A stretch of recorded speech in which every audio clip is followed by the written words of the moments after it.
So people have tried to make up stories about weird-looking humans for as long as we can remember. What's even weirder is that, over the years, people have even claimed to have proof of these mythical humanoids. Like the Gorgadas, which were said to be a tribe that lived on islands near the Atlantic coast of Africa. The first time these people were mentioned in any sort of literature goes back to the 1st century. Not much was said about the gentlemen of the tribe, but the ladies sure were special. The women of this tribe were said to have hair all over their bodies. These days, scientists are almost certain people might have confused these humanoids with monkeys or apes. One Carthaginian general claimed he actually visited the islands back in the day and described the men as apparently being really fast runners. This strengthens the idea that these reports were of primates, not of people. It's normal to assume apes or monkeys would have bolted after seeing people for the first time, right? The location of the Gorgadas and their native islands is uncertain and has been described in different ways by writers over time. Pliny the Elder, a Roman scholar from the 1st century, wrote about another strange tribe. These people were called the Astami. Similar to the Gorgadas, they were said to be hairy people that lived in the upper parts of the Ganges River, near today's North Indian border. It was not their appearance that made them weird, though. Pliny wrote that these creatures didn't eat or drink at all, not because they didn't want to, but because they didn't have mouths. They got their nourishment from sniffing the scent of plants and apples. A strong scent could also have been very dangerous to them. As for their overall build, they were said to be thin and bony, mostly because they didn't consume any food. It's hard to believe these people did exist at some point, but there may be some historical facts to back this mysterious sniffing behavior. Some specialists believe that tribes located near the Himalayan mountains brought fragrant fruits and veggies on their travels. That's because smelling something nice can help with altitude sickness. In the past, travelers thought the nausea was caused by a bad wind and tried to cope by smelling onions, dried apples, apricots, and garlic. Now, Pliny the Elder seems to have had a lot of fun writing about strange human-like species. In his writing, he also mentions a tribe of headless people, with their faces on their chests. They were popular in medieval tales too, and were also nicknamed chest eyes. They were said to live in mountainous and wooded areas of North Africa, surrounded by wild animals such as lions, elephants, and snakes. Herodotus, the Greek writer from the 5th century BCE, also mentions these people in his story, but since he is known as both the father of history and the father of lies, I wouldn't be so quick to believe his stories. As with many other myths surrounding mythical creatures, there is some truth to these descriptions. People that travel through the desert, like the Tuareg people, traditionally wear clothing that covers them completely, with spaces in the fabric just for their eyes and nose. It's because of this tradition where they believe it protects them from spirits while they're crossing the desert. It's no wonder these outfits might have misled the ancient writers into thinking these people were headless. This next mythical group was like the basset hounds of people, not because they had a good sense of smell or because they snored on the couch the whole day, but because they had ears so long they could cover their entire bodies at night. They were called the Panati, and were said to be a tribe of giant-eared people from some unknown cold islands.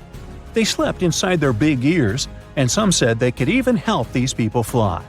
Then there are the stories about weird monopods. You might have already guessed what those look like. The monopods were creatures in ancient mythology that had just one big foot. The word monopod translates to 1 foot in Greek.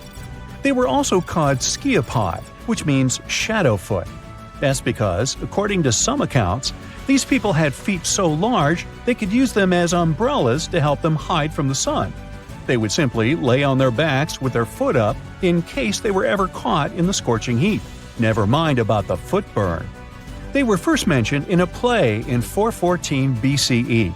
Others wrote about traveler stories encountering monopods in India, and they described these people as having one leg, but one they could easily leap with to get around. No list of strange human-like creatures would be complete without mermaids. They're described as mythical beings who live in the sea and are usually depicted as having a woman's upper body and a fish's tail below the waist. In different cultures, the mermaid represents either life and fertility or danger and destruction. The earliest known mermaid legend dates back to around 1000 BCE. In this story, the spirit, Atargatis, wanted to live in the sea, but her peers would not allow her to give up on her beautiful features. So they opted for that half-human, half-fish appearance. There are also folktales of mermaids in early Britain, but with no illustrations attached. In sailor tales, the mermaids can symbolize both luck and tragedy. Since sailors spent much time in the sea and they sometimes had nothing to do, it's no wonder they started to believe in figures that controlled the weather. Mermaids were seen as both attractive and dangerous, like the sea itself, reflecting the unpredictable and thrilling nature of water. We have no proof that mermaids exist today, but some people did their best to manufacture evidence over the years. Ever heard of the Fiji mermaid? It was a made-up creature introduced by American showman P.T. Barnum back in the 1840s. It was presented in New York, Boston, and London and gathered a lot of attention from the public. It was not the only one of its kind, and the weird thing is these fake mermaids weren't even pretty. Some of them were made by attaching fishtails to ape or monkey bones. The Dominican Republic has its own mysterious human-like mythological creature. This story tells of a woman who lives in the woods, described as having long, dark hair. But here comes the catch: she's said to have backward feet. Despite being quite short, her features are described as being extremely beautiful, especially her eyes. Her name is La Ciguapa. She's thought to be a nocturnal creature, and you can't predict her movements based on her footprints, because of the way her feet are positioned. It's also thought that to catch sight of her, you'll need to go looking for her at night, but only when there's a full moon. There's always a catch. And you'll also need a dog to help. There are many variations of her story, though. Other tales speak of a shy creature that runs away at the mere sight of humans. She's known to sleep in trees and feed on fish and fruit. Now, you'll mostly hear about dwarves in Norse mythology. In many Northern European tales, dwarves are described as being physically smaller than most people, but also as the best of blacksmiths. They were responsible for manufacturing powerful tools that helped many heroes in their quest. Some dwarves also possessed shape-shifting abilities. They frequently took on the appearance of inanimate items like needles, as well as creatures like fish and otters. These dwarf stories may have some historical facts to back them up, too. Back in the Bronze Age, miners located in southern Europe slowly ran out of tin, a material needed to make bronze. As they went searching for more supplies, they moved northwest, where more tin was available. These miners were shorter than most Northern Europeans, and their features included darker skin and bushier hair and beards.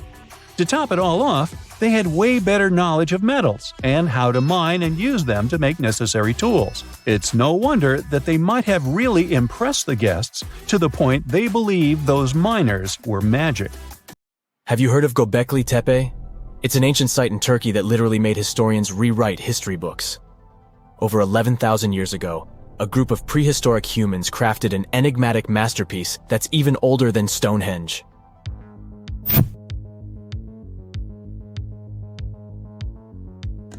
Before its discovery, archaeologists believed that people didn't know about iron and weren't good at making pottery. They were sure that settled life only emerged with the need for agriculture. But Göbekli Tepe changed this belief.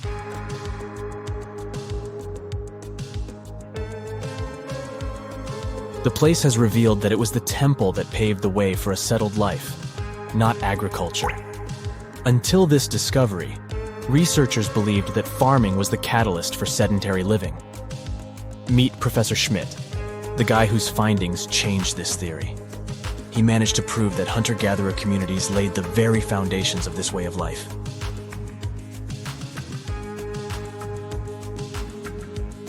Back in the 1960s, other archaeologists visited the area, but they totally missed the mark.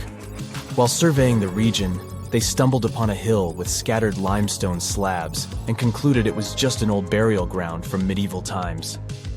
Little did they know that there was so much more to uncover.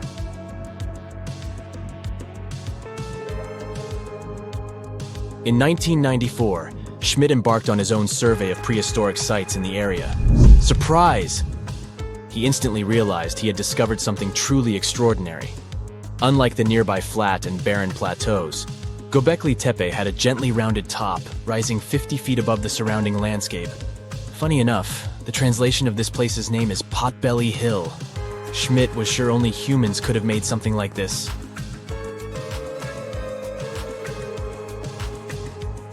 Those broken limestone pieces that were mistaken for gravestones turned out to be way more exciting. It was like stumbling upon a hidden treasure.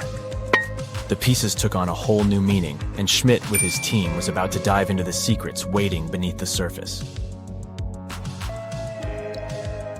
To their surprise, they found no traces of a settlement. No hearths for cooking, no houses, and none of those adorable clay figurines commonly found in nearby sites of similar age. However, they uncovered that those ancient people used tools like stone hammers. So, Schmidt and his team put their heads together and took a wild guess at the age of Göbekli Tepe's stone structures. Their estimation got backed up by some limited carbon dating done right at the site. The ancient vibes of this place were finally starting to make sense. It was like a puzzle slowly coming together.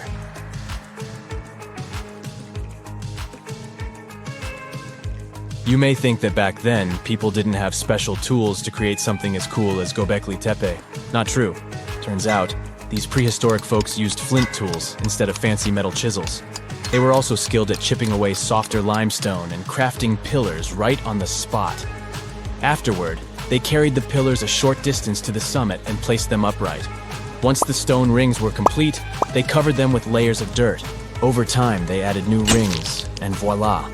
You've got a cool hill to impress people in the future.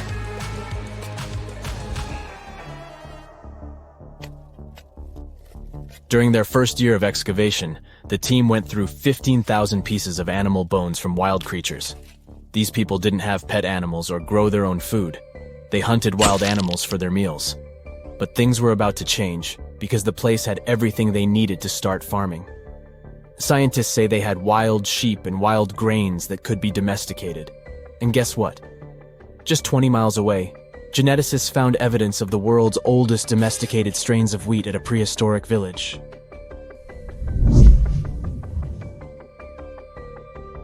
These amazing findings have completely changed how we view civilization. In the past, experts believed that people needed to learn how to farm and settle in one place before they could build temples and develop complex societies. But guess what? Schmidt's research flips that idea on its head. He claims that the incredible effort put into constructing these astonishing structures actually set the stage for the development of advanced societies. It means that societal and cultural changes happened before agriculture. Schmidt has this fascinating hypothesis about Göbekli Tepe. He thinks it could have been a special burial site where people left their loved ones. And here's the twist. The burial site was adorned with fancy statues and symbols representing deities from the spiritual realm. The idea that Göbekli Tepe could have served as a sacred place adds another layer of complexity to the whole story. While the site's true purpose may remain elusive, Schmidt's insights invite us to consider the profound interplay between life and the afterlife, and the deep reverence ancient hunter-gatherer societies may have had for their departed ancestors. Now let's talk about the stars of the show, the mesmerizing T-shaped columns that dominate Göbekli Tepe. These mysterious structures range from 10 to 20 feet tall and most likely represent stylized human figures. But one figure stands out from the rest, the three-dimensional lion relief. This depiction really fires up our imagination. Why? Because it hints at the possibility that lions roamed Anatolia during the Neolithic period.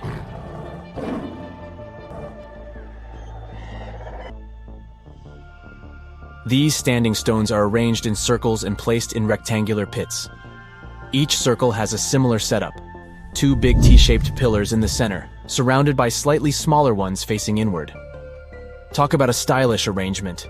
These towering pillars reach a whopping 16 feet and weigh between 7 and 10 tons. Some pillars are plain and simple, while others are like works of art with intricate carvings. Foxes, scorpions, and vultures come to life, crawling and twisting on the pillars' sides. But it's not just animals depicted on these stones. Some pillars have abstract shapes representing humans, and even small carvings of clothing items. Some of them even have belts. Now, there's one pillar that stands out from the rest like a rock star. This super old stone pillar suggests that a comet crashed into Earth. It happened during a chilly period that lasted about 1,000 years. Previous studies examining Greenland ice cores hinted at this comet theory, but now the carvings at Göbekli Tepe prove it right.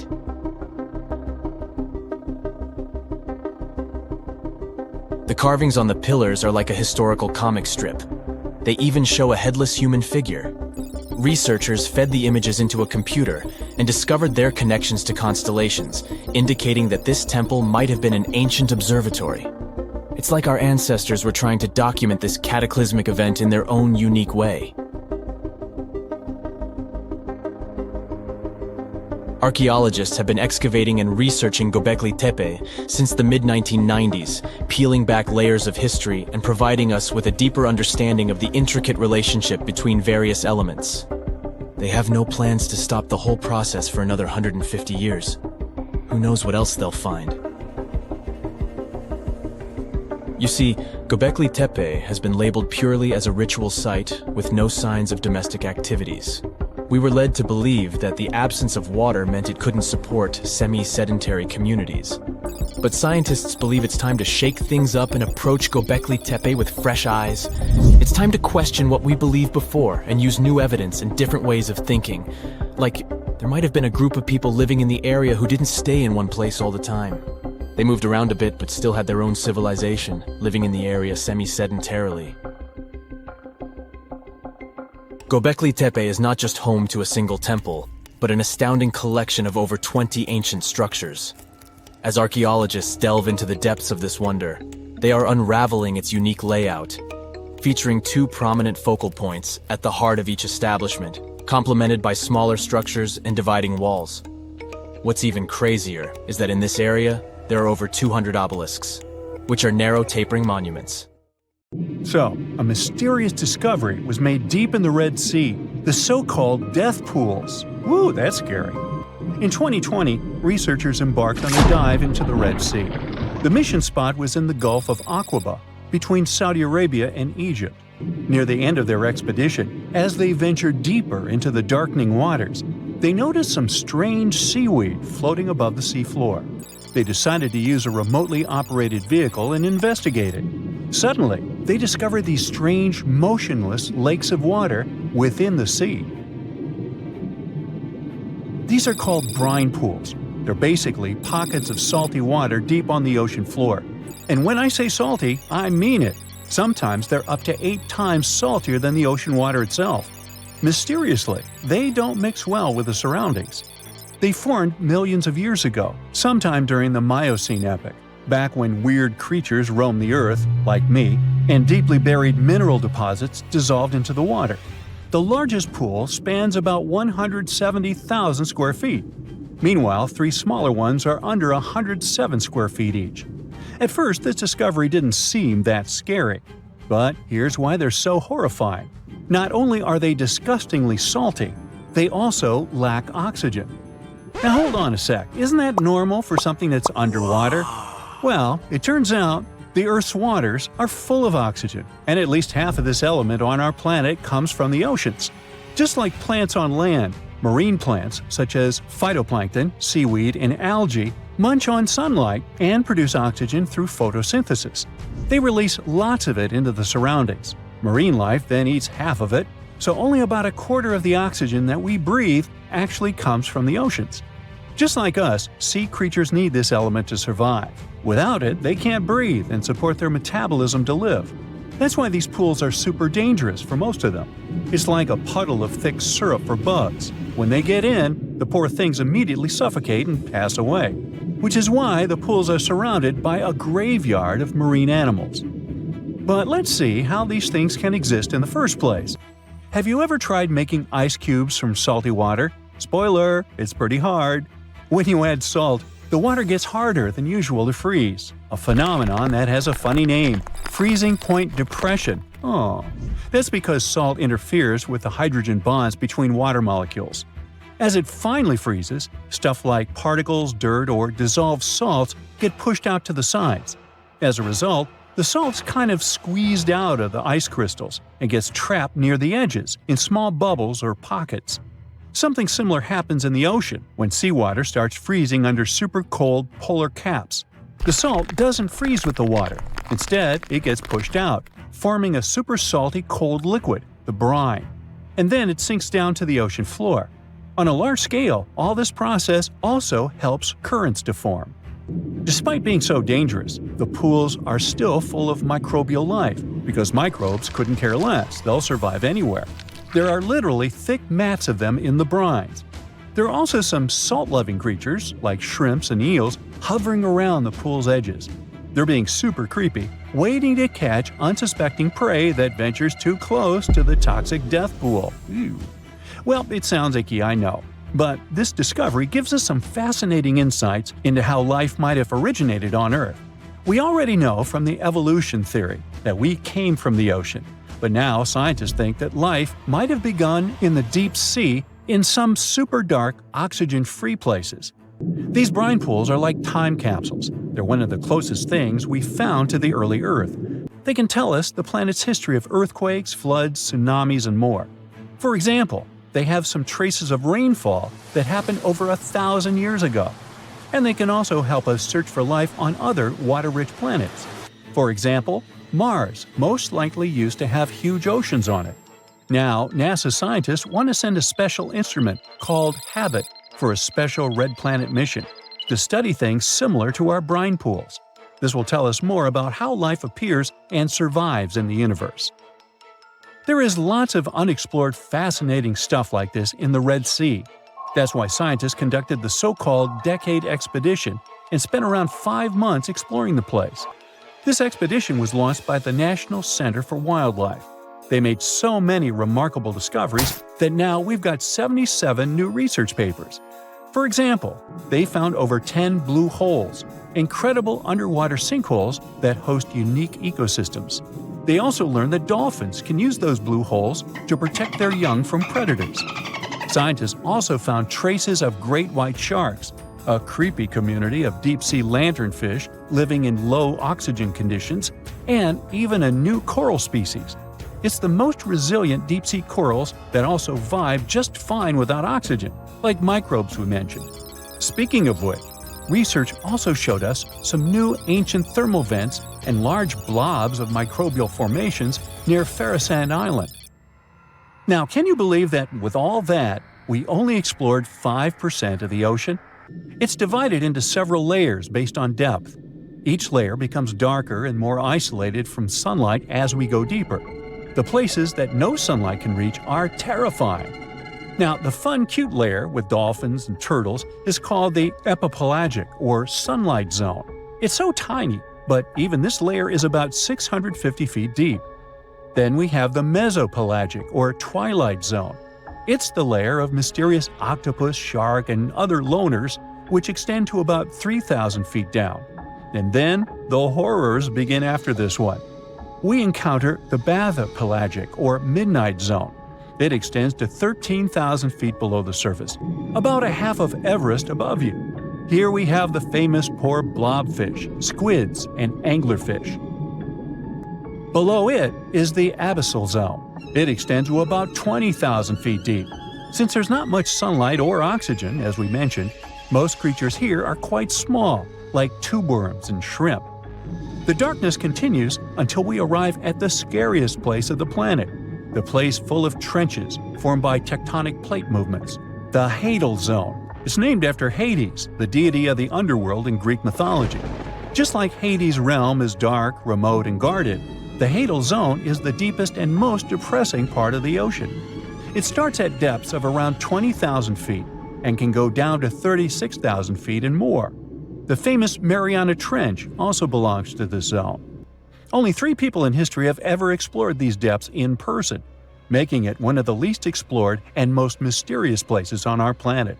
However, despite crazy high pressure, near freezing temperatures, and complete darkness, there are still things who manage to survive here.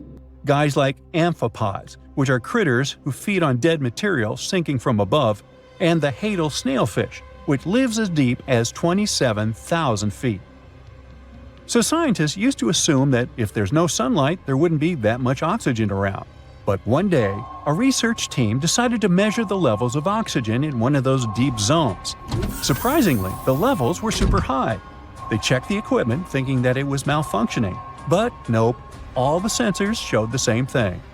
Turns out the oxygen was somehow generated by rocks. These small potato-sized rocks on the seafloor are called polymetallic nodules. They're rich in metals like copper, nickel, and cobalt, and they're basically like small batteries. When you put a battery in salt water, it can produce bubbles of gas, a process called electrolysis. In the same way, these rocks create tiny electric currents, which are powerful enough to produce the same gases, splitting water molecules into hydrogen and oxygen. It's the first time we saw oxygen being produced by some non-living minerals. This is what scientists now call dark oxygen. It turned out that about half of large marine species, or megafauna, were living just on dark oxygen alone. All these discoveries are reshaping our understanding of where and how life could evolve.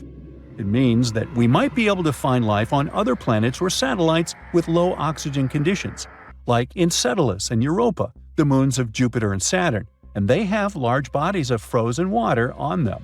Wow! Archaeologists have been studying Petra in Jordan for 200 years, and in 2024, they found something they had never seen before. It's a tomb with at least 12 complete human skeletons and artifacts that are over 2,000 years old right in front of the treasury. Bronze, iron, and ceramic items were placed with the deceased, which shows how people honored their loved ones when they passed away. It's a rare chance for scientists to learn more about the Nabateans, an ancient group of Arabian nomads who built Petra. The objects found in the tomb under Petra's treasury are in amazing condition, but the skeletons became fragile because it's damp inside the tomb. They plan to study the remains and extract DNA to see if the people in the tomb were related. While some scientists are solving tomb mysteries, others have trained AI to find new ancient sites for them.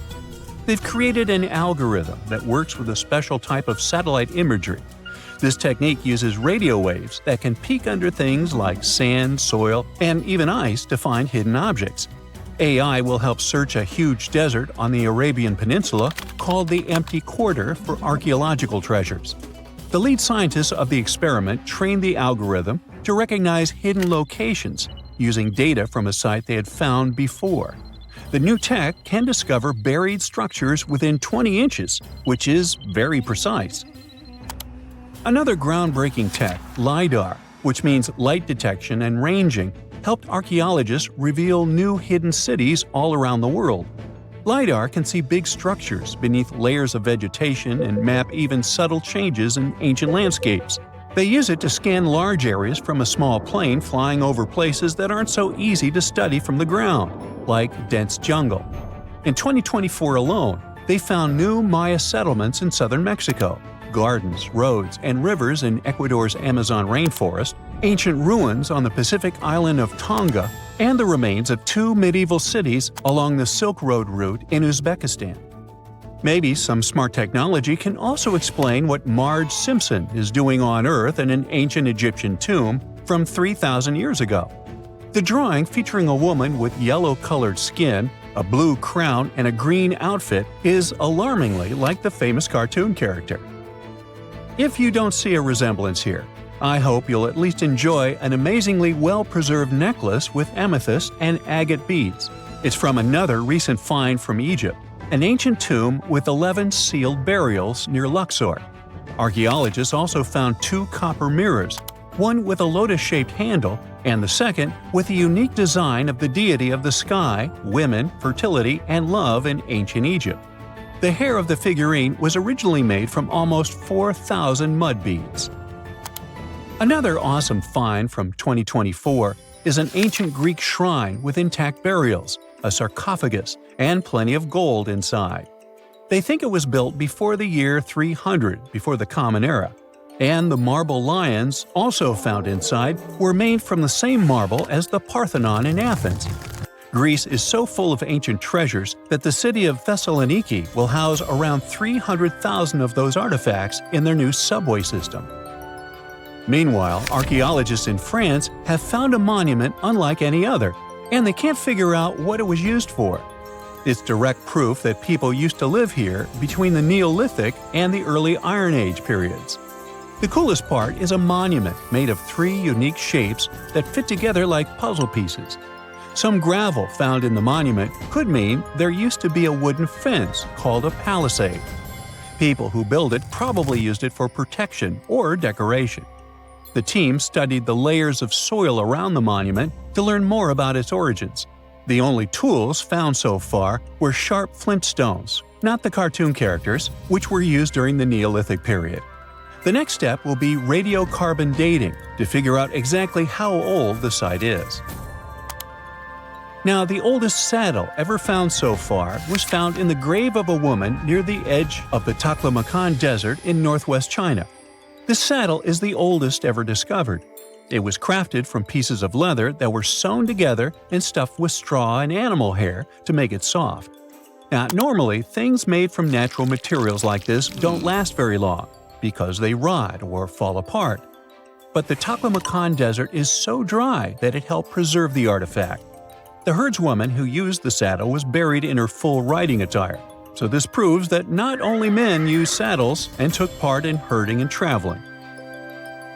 Now let's shift to Guatemala, where an ornate jade mask made by the ancient Maya people was waiting for centuries to be discovered. Scientists use radiocarbon dating to figure out the age of the mask. They believe the mask may represent a Maya storm deity, a powerful figure in their mythology. These kinds of masks were often made to honor Maya royalty, and they were placed in the tombs of kings and queens when they were buried. The king's tomb was also decorated with carvings made using tools crafted from volcanic obsidian.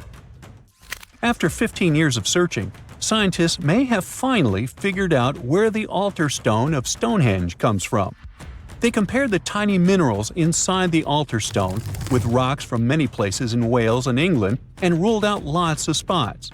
Then they found the perfect match with a place in Scotland, more than 466 miles away from Stonehenge. This area might even be Orkney, a group of islands in the far northeast of Scotland where a lot was going on during the Neolithic period. The big question now is how ancient people moved such a massive stone so far. The altar stone is over 16 feet long and weighs more than 6 tons. The new theory is that they might have used boats to carry it across the coastline and rivers. Once it was close to Stonehenge, they theoretically dragged it across the land using wooden sleds, ropes, and a lot of teamwork. Meanwhile, in the north of France, an ancient home popped to the surface during the construction of a new house. It turned out to be a luxury urban house for the elite from the 2nd century of the Common Era. The inside of the house was destroyed by a fire, but under the destroyed layer, there are beautiful, real-size fresco paintings. Turkish archaeologists unearthed the arm and foot bones of elephants that lived around 9 million years ago. They also found fossils of early horses, giraffes, and even saber-toothed cats. They've already identified 43 distinct types of animals from this site and collected more than 4,000 fossils. One more cool find from Turkey is a 64,000-year-old workshop inside Inkaja Cave. It looks like people used it for 24,000 years non-stop. There are some tools inside, like flakes and blades, which were made inside the workshop. In eastern Turkey, a farmer accidentally found a 1,000-square-foot mosaic from the late Roman or early Byzantine period just beneath the dirt. Experts say it's a one-of-a-kind thing from this region, and it's still in one piece after all this time. The pattern shows dozens of trees, plants, and animals that were found in ancient Turkey. There could be more treasures in the area, so they plan to keep digging. Our final stop will be in Sicily, where archaeologists uncovered a huge ancient thermal complex. Inside, they found 2 rooms with floors covered in colorful mosaic designs, along with a large courtyard surrounded by arched wings. As they kept digging, they discovered more parts of the ancient city. They found new roads and the remains of a huge complex, along with stretches of old stone walls that were part of the city's fortifications. These discoveries are helping scientists imagine what the city might have looked like during ancient times. No one knows for sure whether the bathhouse was built by the Greeks or the Romans, since both civilizations lived in Sicily long ago. Lake Michigan is one of the largest and most mysterious freshwater lakes in the United States. And now, deep inside it, scientists have stumbled upon something unexplainable. Vast, round craters scattered all across the lake's floor. It all started in 2022. A team of researchers wanted to map the lake's bottom and look for some shipwrecks. At first, they were sure it's going to be just some typical rocky terrain or sandy patches. But what they saw on their sonar screens stopped them cold. Strange, circular shapes that looked almost too perfect to be natural. They were hiding about 500 feet beneath the surface, in places where the water turns dark and impenetrable. Those guys are huge, ranging from 300 to 600 feet wide. They also plunge nearly 40 feet deep. And there are dozens of them, neatly arranged like some footprints. But the team had no idea what these things were. Then, in August 2024, the mystery only deepened.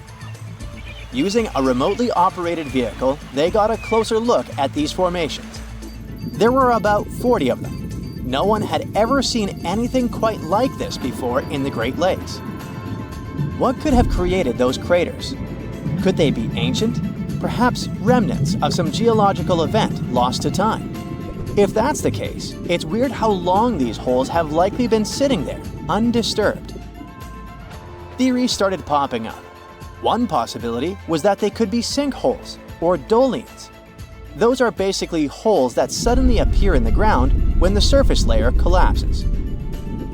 The rock beneath the surface, often made of limestone, gets slowly dissolved by water over time, creating voids underground.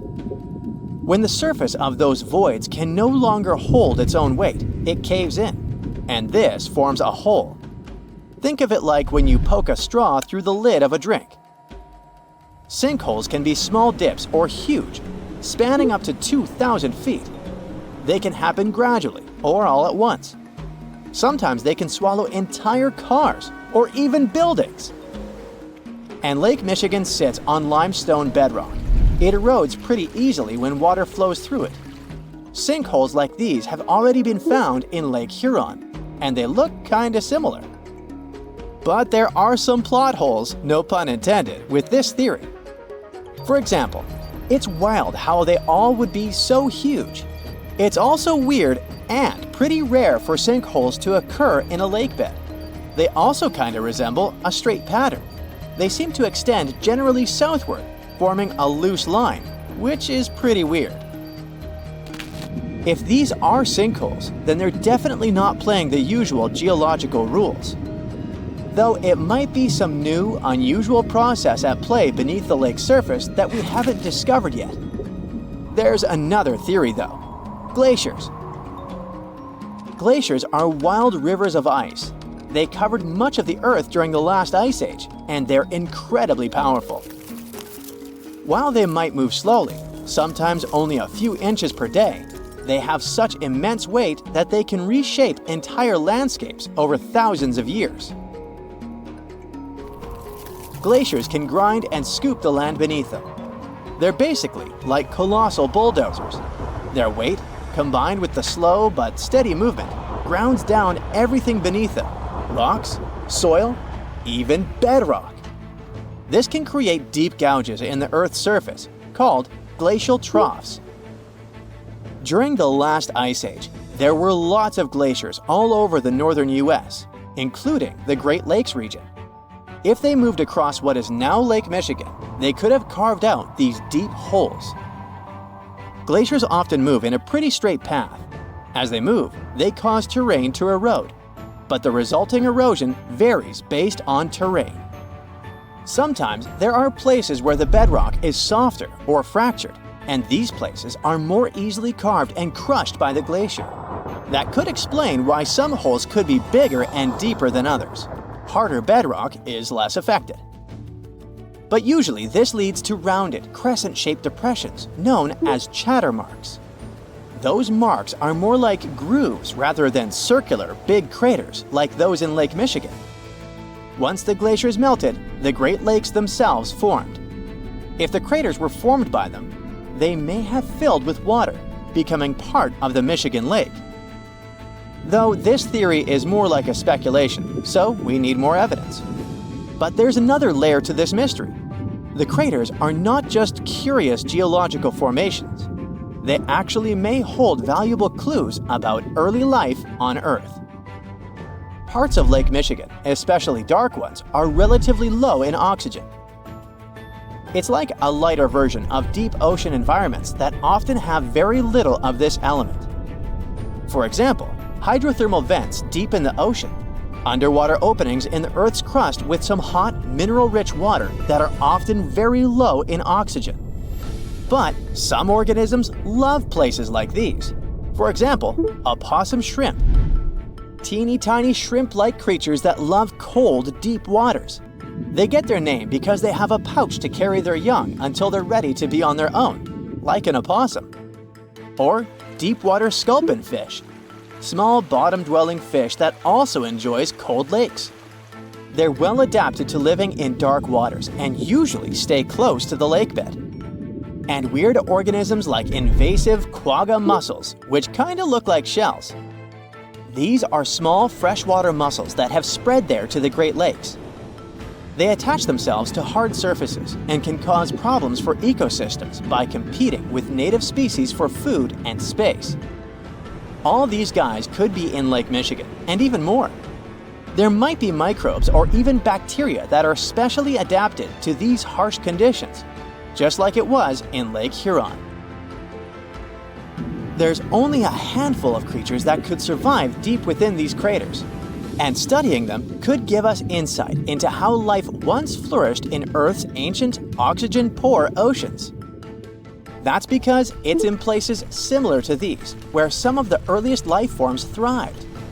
Early Earth had an atmosphere with little oxygen, although it was much more hot, and ancient microbes adapted to this.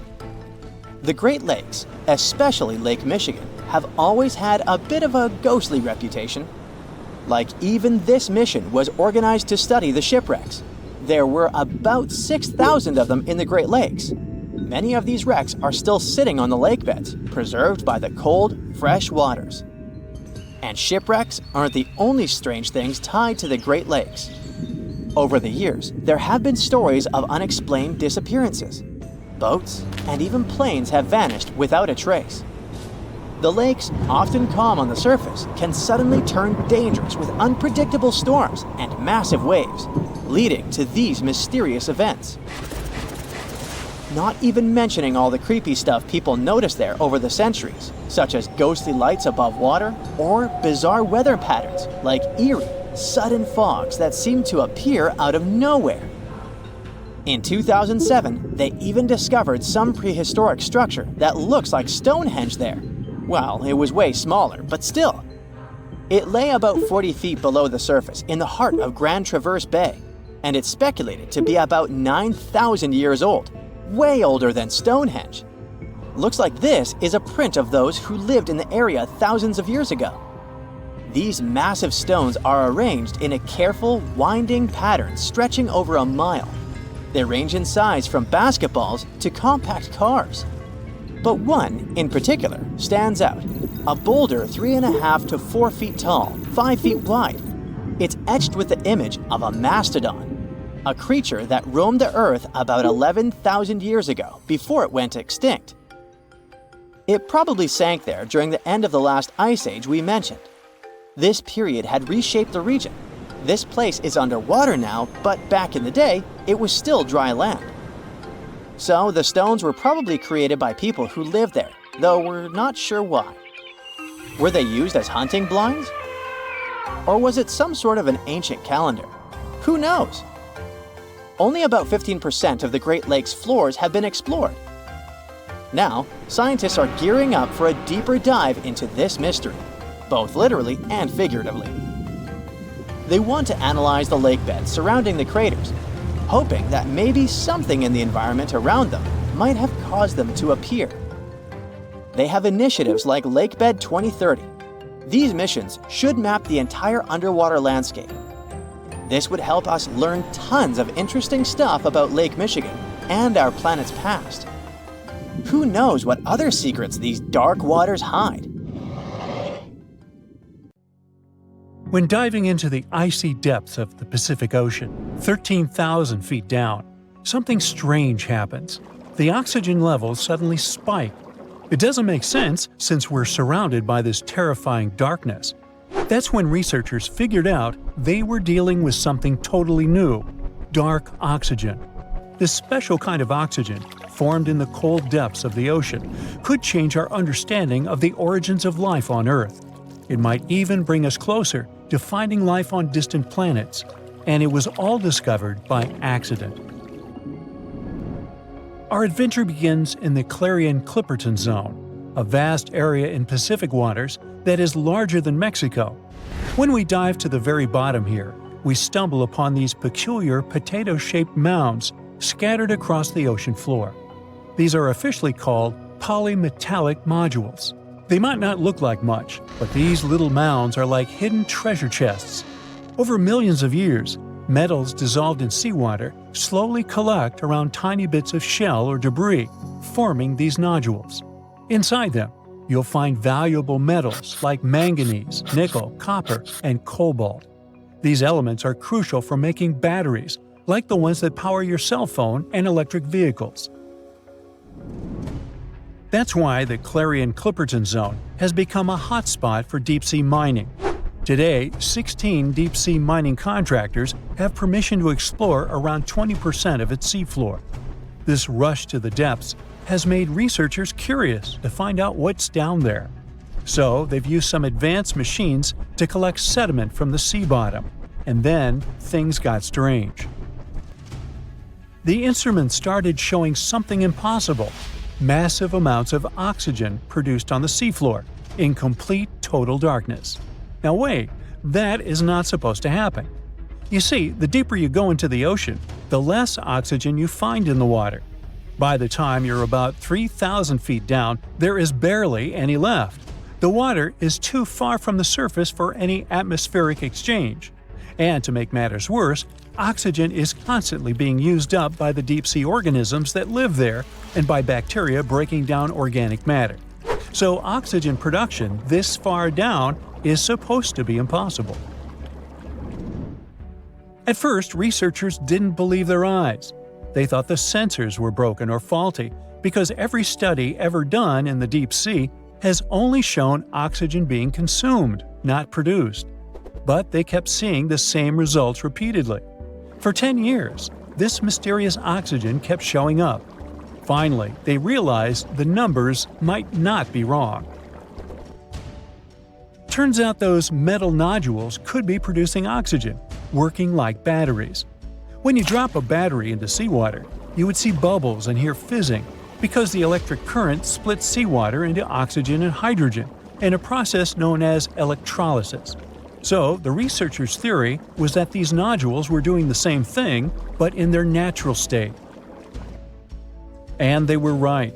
The nodules were, in fact, electrically charged, carrying about 0.95 volts. That's not enough to split seawater into hydrogen and oxygen. We would need about 1.5 volts for that, the power of a AA battery. But when these nodules cluster together, much higher voltages can be observed, enough to trigger the reaction and produce oxygen. So, in a way, these nodules were generating electric currents strong enough to split molecules of seawater and produce oxygen, even in the complete absence of light. This discovery is fascinating because it completely flips our understanding of how oxygen can be produced. Up until now, we have always thought oxygen was produced by photosynthesis.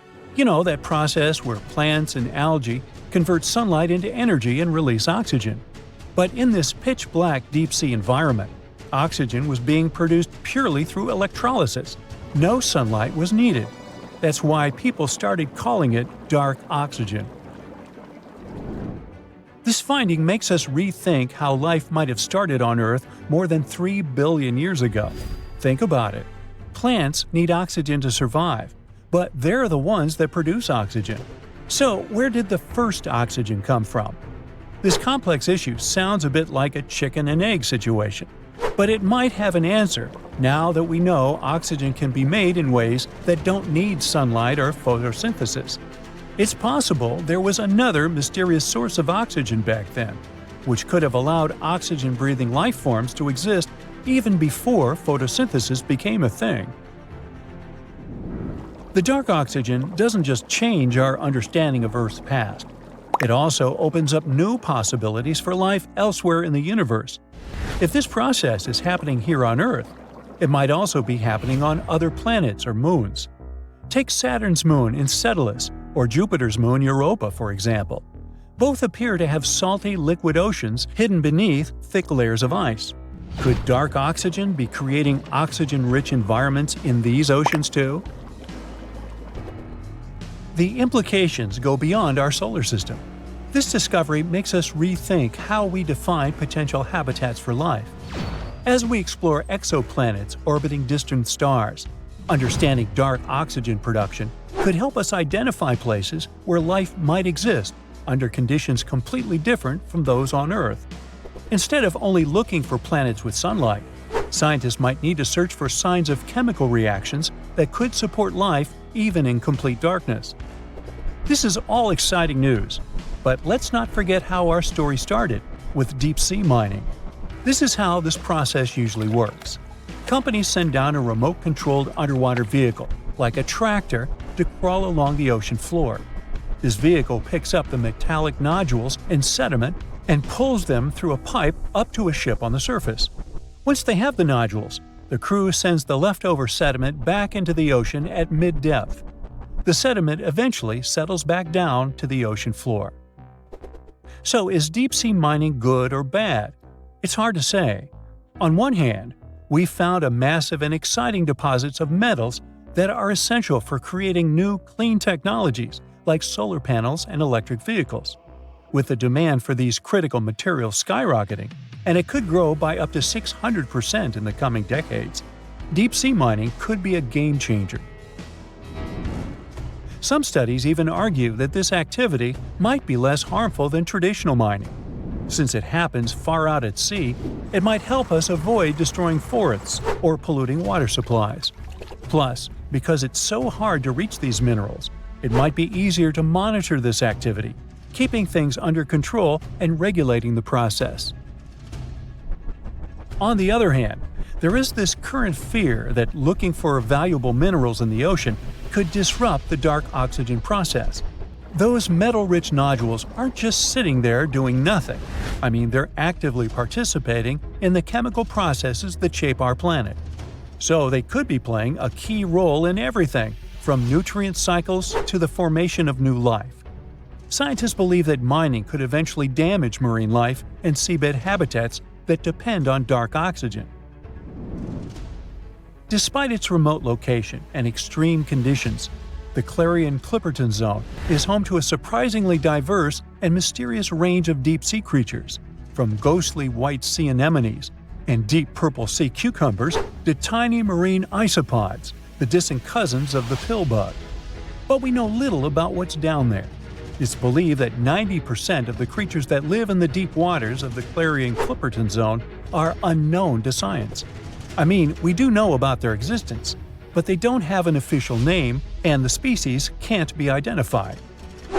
Since the eerie creatures that live in pitch-black depths are still pretty much a mystery, it's hard to say if they or their environment would be really at risk if deep-sea mining continues at full speed.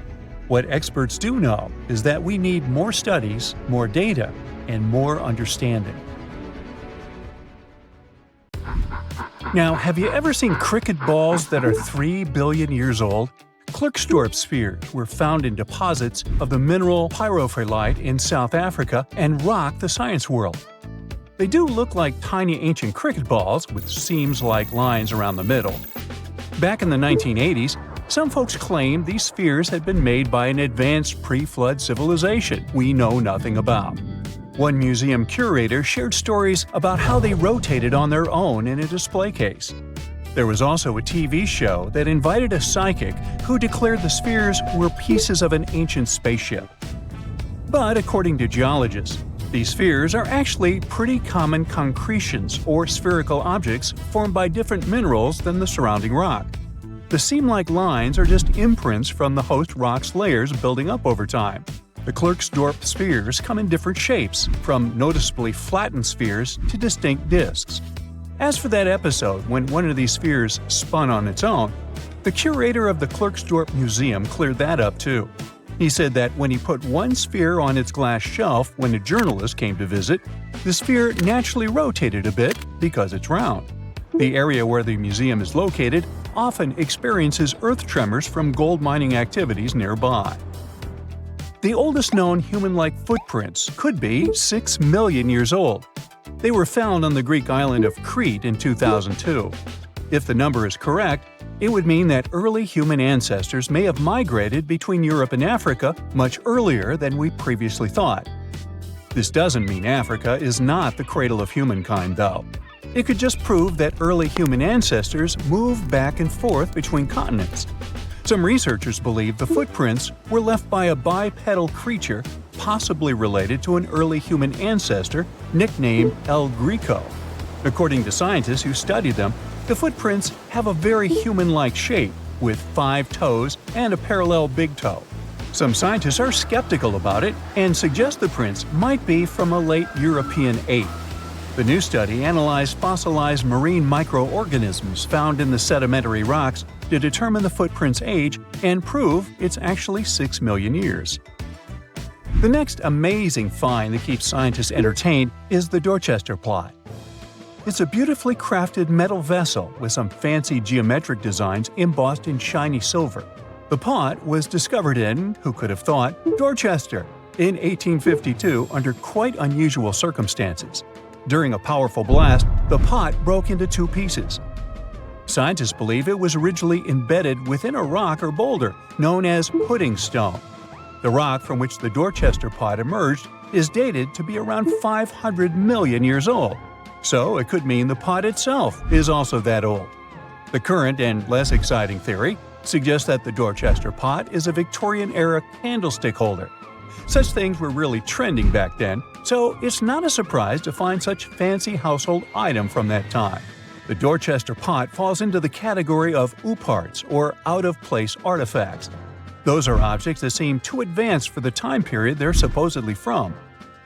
If we accept that the pot is 500 million years old, then whoever made it was way ahead of their times in terms of crafts and tech. One extra mystery is that the pot has an engraving of a plant that most likely disappeared from Earth over 100,000 years ago. Sounds like good proof the pot is really extra old. Now, it looks like the oldest map in Europe is a stone from 4,000 years ago. This Bronze Age slab was found in France in the year 1900 at an ancient burial ground.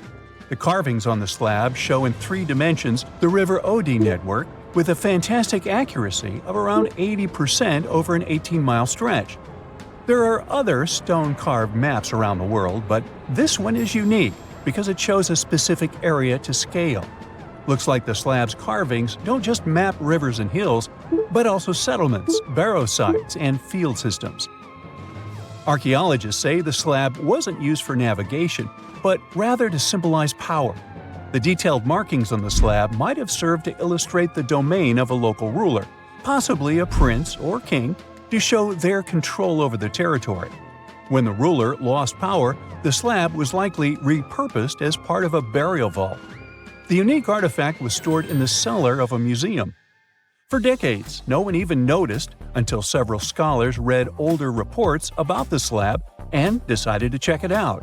They conducted a detailed analysis using 3D techniques. Their research proved that the creators of the slab had not only etched lines into the rock, but also modified its surface to reflect the topography of the landscape with high accuracy. The Salzburg cube, also known as the Wolf's Egg Iron, was discovered in the late 19th century in Austria.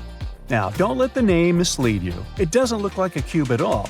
It's more like a rounded object with 2 flat sides.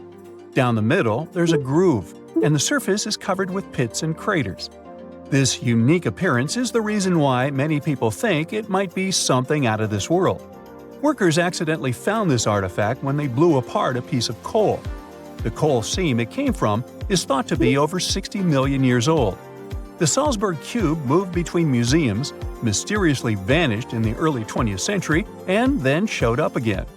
A professor from Bonn University suggested it might be from a meteor, but they found no evidence of elements that you'd normally see in meteorites, like cobalt or nickel. Then researchers thought it must be a human-made object, possibly a Victorian-era candlestick holder. No one knows the true story of the cube or its current location. Yep, it disappeared again.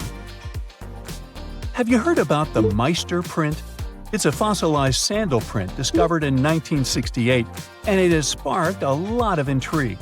There's a trilobite inside the print, which supposedly went extinct around 500 million years before humans even existed. But many historians think this age is an exaggeration. When Meister found the fossil, it was authenticated. But the scientist who did it didn't confirm it was a human sandal print. He only agreed there was a trilobite there. When another scientist visited the site, he found a 6-inch impression he believed was from a child's moccasin. But the footwear seemed to be new. So, could it be evidence of time travel? Proof that humans existed millions of years earlier than we thought? Or a sign that someone else visited early Earth? Or is it just a rock formation that looks like a sandal print? We still don't have the answers. Back in June 1936, a couple was walking along Red Creek in London, Texas. London, Texas? Yeah, when they stumbled upon something unusual. It was a piece of wood sticking out of what seemed to be an ancient rock formation. About 10 years later, their curious son decided to crack open the rock to see what was inside. And he saw a hammer, which looked surprisingly modern. Then, one unique finds enthusiast decided that the rock encasing the hammer was from the Cretaceous period. This would mean that someone dropped a 19th century hammer while dinosaurs like Triceratops were still roaming the earth. So, if this hammer was truly from the Cretaceous period, then the whole evolutionary theory would be wrong. And if the hammer was modern, it would mean the Cretaceous rock formation it came from was much younger than we thought. But the real answer was much simpler. The hammer was indeed modern, and geological processes had encased it in rock. Minerals can harden around an object in a relatively short time. So the hammer was probably dropped by a miner a century or so ago, and the rock formed around it afterwards. And no, it wasn't a Victorian-era candlestick holder either. The most exciting accidental discovery I've made in my life was a $10 bill in my old winter jacket. Some folks are luckier though, as they find underground cities from centuries ago or make inventions that turn them into millionaires.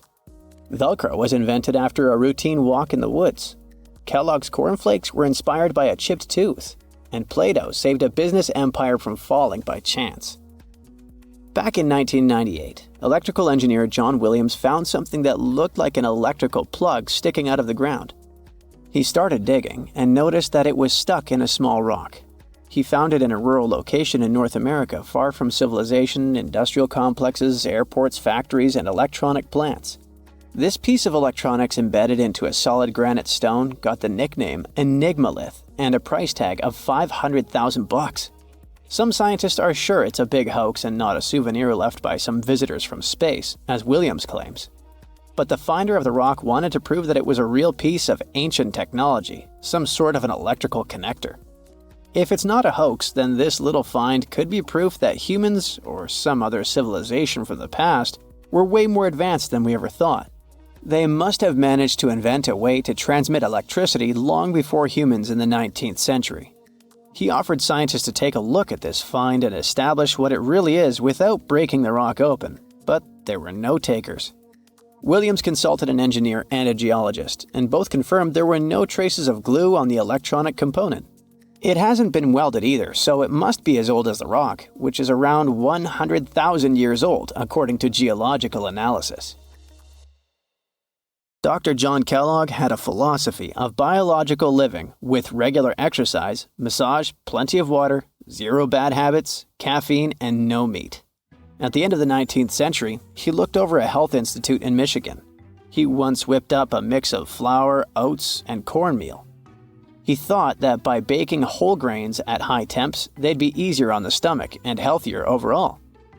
He baked the mix twice and first made cookies, but a patient chipped a tooth on that version. Then he decided to break it into small pieces. It's hard to pinpoint exactly how Kellogg cornflakes came to be, with so many versions of the story floating around. Kellogg's wife, Ella, and his brother Will both claim they played a role in creating the flakes, along with several other family members and sanitarium staff. The company lore says that it all went down one night in 1898, when some wheat-based cereal dough was left out too long, fermenting in the process. When rolled out thin, the slightly moldy dough turned into these perfect large thin flakes that got all crispy and yummy in the oven. Over the next few years, Will Kellogg kept tweaking the recipe and realized that corn, not wheat, made even crunchier, tastier flakes. His brand, Kellogg's Corn Flakes, has grown into a multi-billion-dollar company. Swiss engineer George de Mestral once went for a walk with his dog and came back with a concept that would later go to space. Once they got back from the woods, de Mestral noticed that his pants and his dog's fur were covered in the tiny barbs of the cocklebur plant. He examined the burrs under the microscope and noticed that they were shaped like tiny hooks that stuck to loops on clothes and fur. He decided to recreate that natural tech to design an extra strong fastener, one with many practical uses. He was testing different materials for his invention for so many years and finally settled on nylon. He also needed to design a special type of loom that could weave the fibers in the right size, shape, and density. It took de Mestral a total of 14 years until he introduced the world to Velcro, which means velvet and hook in French. De Mestral was hoping his invention would replace the zipper on clothes, but the fashion world found Velcro cheap-looking and unattractive. But NASA didn't think so, and used Velcro for astronaut spacesuits and helmets in the 1960s. Now, Velcro is used everywhere, from footwear to toys to airline seat cushions. Before the middle of the 20th century, most homes were heated with coal. It left soot throughout the house, which was especially visible on wallpapers. Kutal Products was the largest company that sold wallpaper cleaner, but in the 50s, more and more people switched to gas, oil, and electricity, and the sooty buildup problem was mostly solved. The owner of Kutal Products was trying to save his business. Meanwhile, his sister-in-law read that wallpaper cleaner could be used to make holiday decorations. She worked as a nursery school teacher, and modeling clay was pretty hard for her students to handle, so she decided to test this material for molding into different shapes, and it works out just fine. She told her relatives about the discovery and suggested a name for it: Play-Doh. The Kutal company was about to go bankrupt, so it was a great alternative for a new business. Soon enough, Macy's and Marshall Field got interested in the new toy and started selling it. Play-Doh was originally only in one color, white, but soon expanded to red, blue, and yellow. They also made several changes to the original recipe, but the mixture is still mostly the same as when it was used to clean wallpapers. An urban legend says that if you take all the Play-Doh compound ever made and put it through their Fun Factory playset, you'll get a snake that will wrap around the planet 300 times. A man in Turkey was renovating his home when he knocked down a wall in his basement with a sledgehammer. He found a tunnel behind the wall that led to an ancient underground city. The tunnel led to more tunnels and then halls and chambers. It turned out to be a whole underground complex with 18 stories and without a single inhabitant, abandoned a long time ago. It was the city of Derinkuyu, built thousands of years ago, a home for up to 20,000 people. Whoever built it had great skill, and it's rather easy to build tunnels out of the soft rock, but cave-ins are a big risk. None of the floors at Derinkuyu have ever collapsed. The city had a complex ventilation system with over 15,000 shafts. The upper levels had the best ventilation and were used for living and sleeping quarters. The lower levels were mainly used for storage, but they also had a dungeon. In between, there were room for domestic animals, a school, a convent, and small churches. John Martin, a forestry professor, was out exploring a forest in Wisconsin one night. He was shining a UV flashlight up into the canopy to spot lichens, fungi, plants, and frogs that glow under the UV light. Then suddenly, he heard a flying squirrel chirping at a bird feeder, pointed the flashlight at it, and saw it light up pink. The professor told his colleagues about it, and they decided to investigate further. They checked out some flying squirrel skins at museums to see if this pink glow is a common thing among them. It turns out that almost all of the flying squirrel specimens they looked at had the same pink fluorescence. Non-flying squirrels didn't glow at all. Other animals with fluorescence, like puffins and chameleons, glow blue under UV light. The only other mammals with fluorescent fur are around 20 species of opossum. They live in different ecosystems and have different diets. The only thing they have in common with flying squirrels is that they're all active at night. And regular squirrels prefer sunlight.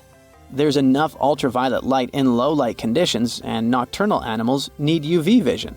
So the pink glow might have to do with nighttime perception and navigation, especially in cold and snowy conditions. Or it could be a way for male flying squirrels to attract prospective mates. It could be a sort of mimicry. A gruesome discovery took place in Egypt some years ago. You want to hear about it? 16 human hands, carefully buried in 4 eerie pits. They didn't look too much like human hands at first, since they were abnormally large. But they were. Weirdly, there were only right hands. No left hands were in sight. It turned out that it points to the practice of an ancient dark ritual. Old Egyptian art and tales talked of a ceremony where warriors would present the right hand of their adversaries as proof of victory and ask for gold in return. Egyptians believed in the afterlife, so cutting off someone's hand meant you cut off their power eternally. Guaranteeing this type of defeat was interesting to the winning party. Here, the fight was between Egyptians versus Hyksos, who lived in what was once known as Canaan. Egypt has always been the center of some history-changing findings, and some time ago, this papyrus was found. If we stretched it open, it would be just a tad bigger than the height of a skyscraper. The world's tiniest skyscraper, which is located in Wichita Falls, Texas. When humans didn't write on their notes app, they wrote on this thing, made from the medulla of a papyrus plant. Around 2,000 years ago, ancient Egyptians wrote something reminiscent of a book where they describe most of their funerary traditions and their visions of the afterlife. It's considered one of the most important texts from ancient Egypt and is still sold in bookstores to this day. This ancient manuscript was unearthed from a chamber located just south of the Pyramid of Djoser, located in Saqqara. Oh yes, Djoser is the oldest pyramid in Egypt and not the Giza pyramids like most people think. So recently, the site of Saqqara buzzed with excited archaeologists who probably found one of Egypt's oldest complete mummies. They believe that this beautiful and well-preserved mummy was that of a wealthy man. He was discovered in a deep shaft, covered in layers of gold leaves. There are many symbols that show he was an important and wealthy man, like the band he wore on his head, the bracelet on his chest, and the fact that he was embalmed with a tunic, which was reserved for Egypt's finest. The most exciting part of the entire discovery was finding the resting place sealed with mortar, just as the ancient Egyptians had left it 4,300 years ago. Now this may sound weird, but back in 2008, archaeologists discovered a missing pyramid. Now it went missing because it deteriorated over the span of 4,000 years. Today, you can only see its base. It was a pretty important site back in ancient times. It is said that around the area of the pyramid, the ancients hosted a special type of ceremony where high priests would carry mummified remains of sacred bulls. Now here's a fun fact. Ancient Egyptians believed that Apis bulls were earthly incarnations of the city deity of Memphis and was connected to rites of fertility. It wasn't just any Apis bull, though. They needed to be all black, with a single white mark between its horns and a bunch of very specific characteristics. They were selected by the local priests and honored until they passed away. After that, they were mummified and buried in underground galleries. Meanwhile, this missing pyramid sort of disappeared around the 1800s. It was a German archaeologist who first found it in the village of Saqqara. He called it the Headless Pyramid when he first found it. But then, years after the official discovery, the desert sand came along and covered the whole thing. There were some excavations between the 19th and 20th centuries, but they weren't too systematic. That's why scientists were so thrilled when they dug an entire pyramid's base after removing the 25-foot mound of sand that was covering it. Oh, and it turns out American archaeologists are excavating a cemetery in Egypt that could contain over 1 million mummified bodies. So far, archaeologists have dug around 1,700 mummies. One of the main differences from other classic Egyptian mummies is that these people weren't kings and pharaohs. They were commoners that most likely lived about 1,500 years ago, when Egypt was controlled by the Roman and Byzantine empires. The name of the cemetery is cool, though, the Way of the Water Buffalo, just in case you want to check it out on your next trip. Other than bulls and buffaloes, ancient Egyptians also liked baboons. Are you seeing a pattern here? In the beginning of the 20th century, archaeologists discovered a site filled with mummified baboons in a place called, guess what, the Valley of Monkeys.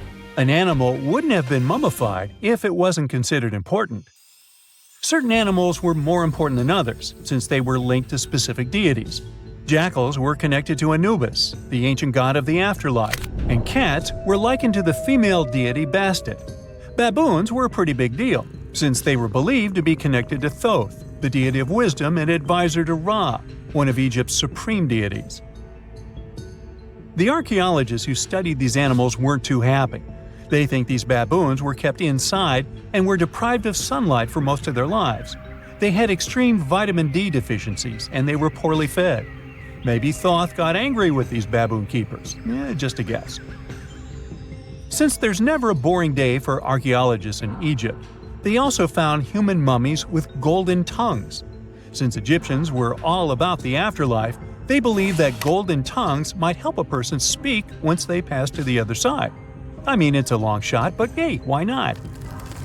Some of these mummies were placed in wooden coffins with goods, such as necklaces, pottery, golden artifacts in the shape of lotus flowers and scarab beetles, and iPhones. Just kidding. A new temple was also unearthed recently in Egypt. Scientists believe it was dedicated to honor Zeus Cassios.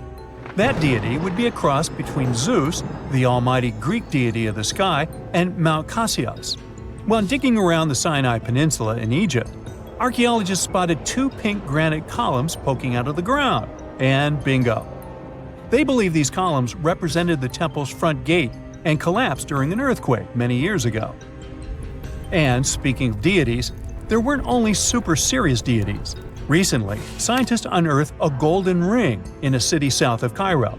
No, Frodo, it's not magical. It was a normal gold ring, but it had the depiction of the deity of fun, officially named Bes. This deity is often described in sacred texts as a happy chubby dwarf.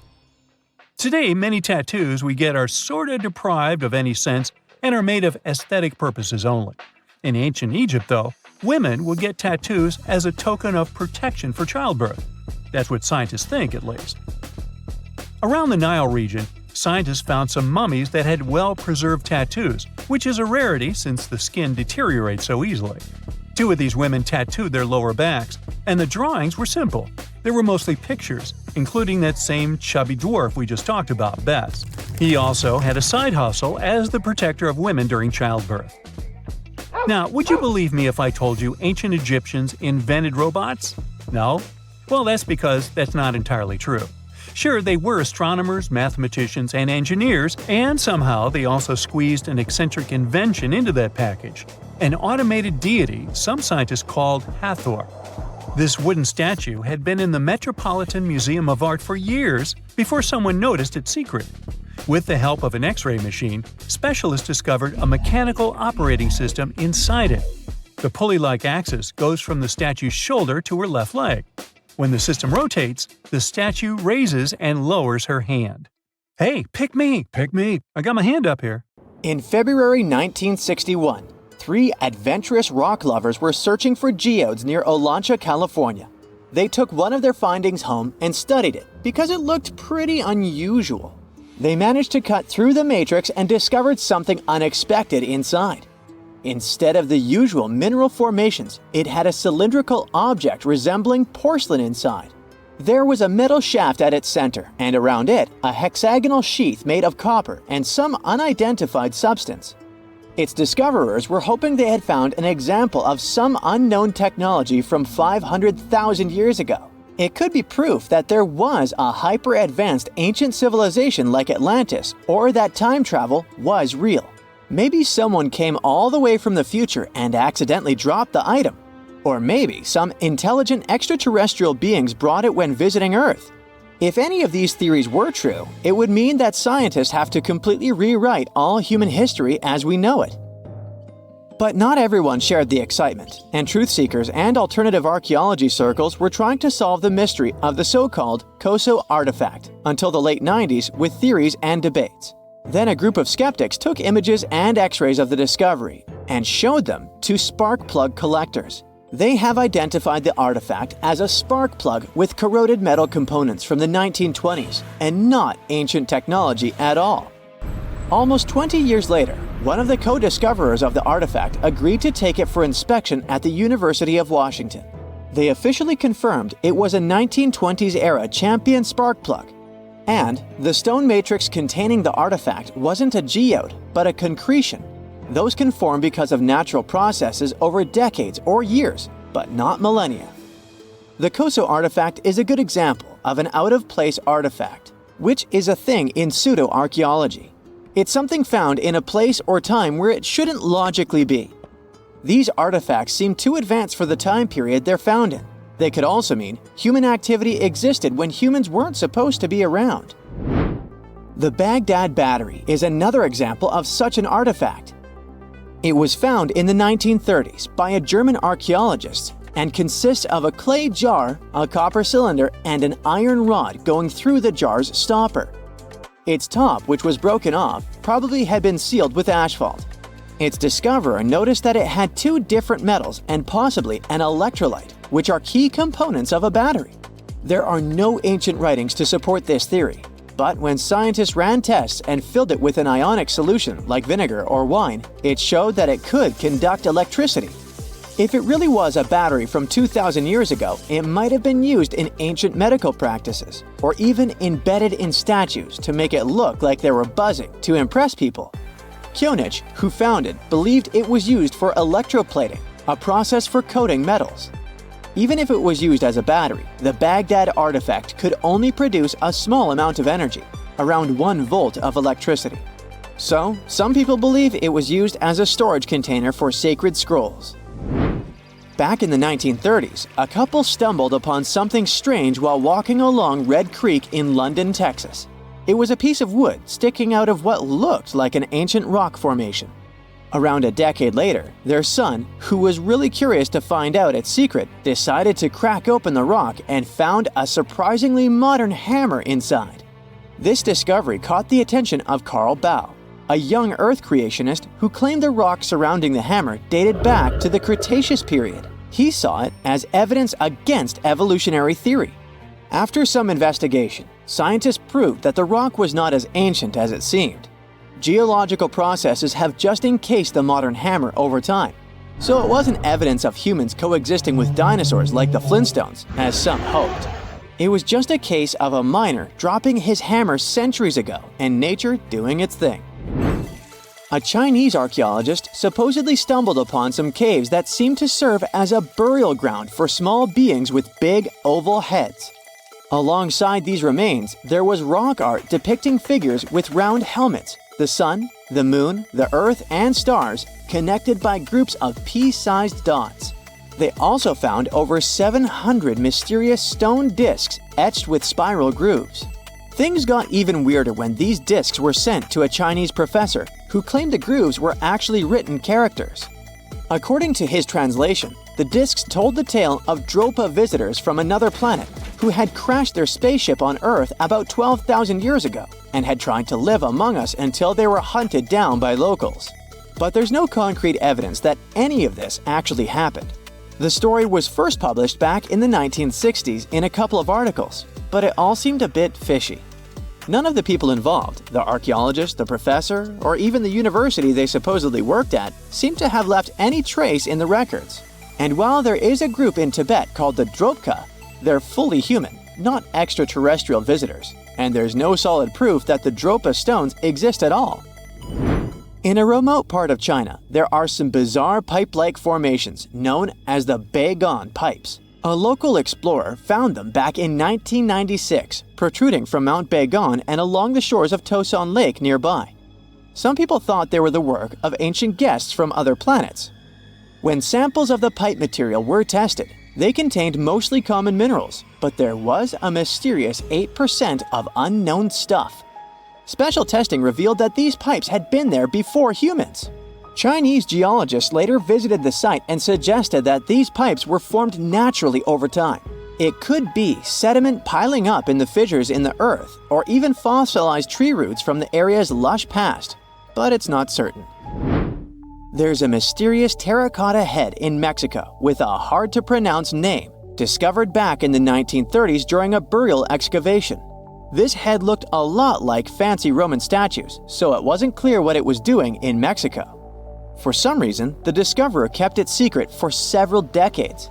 The head was found in a pyramid with 3 floors about 40 miles from Mexico City, alongside gold, copper, and pottery. Some argue that if this head really is many centuries old, it could mean the Romans or some other civilization had made it to Mesoamerica before Columbus did. There are also drift voyage theories mentioning a shipwreck after which some artifacts and survivors made it ashore. Some suggest that this figurine head was a little souvenir brought over by the Vikings. But there's no solid archaeological proof of the Vikings meeting the folks in Mesoamerica. There are some artifacts floating around, but none of them have been stamped as undeniable evidence of pre-Columbian contact. So the mystery of how this head ended up where it did remains unsolved. While digging a trench along a river in Romania, workers found a wedge, which is now famous as the aluminum wedge of Ajud, or the object of Ajud. Right next to it, there were some mastodon bones. Those distant relatives of elephants lived 11,000 years ago, so the wedge is probably of the same age. The cool part is that it's made of aluminum, a metal not even discovered until the 1800s. This material requires serious heat to produce. The wedge is also covered in a thick layer of oxide that's been sitting there for hundreds of years. Some folks believe this wedge must have crash-landed here on a spacecraft from some other planet. Some scientists think it's all a hoax, and others suppose it might be a human-made object with an unknown purpose.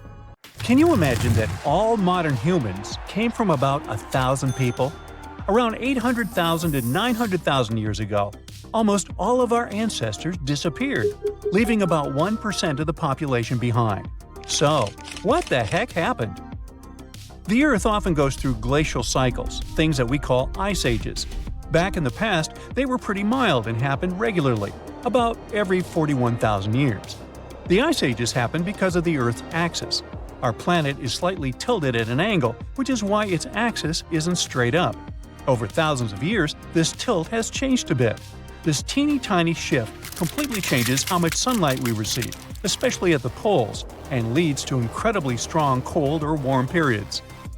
About 2.6 million years ago, when early humans were settling in on Earth, the Pleistocene epoch started. That's the era we traditionally call the Ice Age, the one from the movies.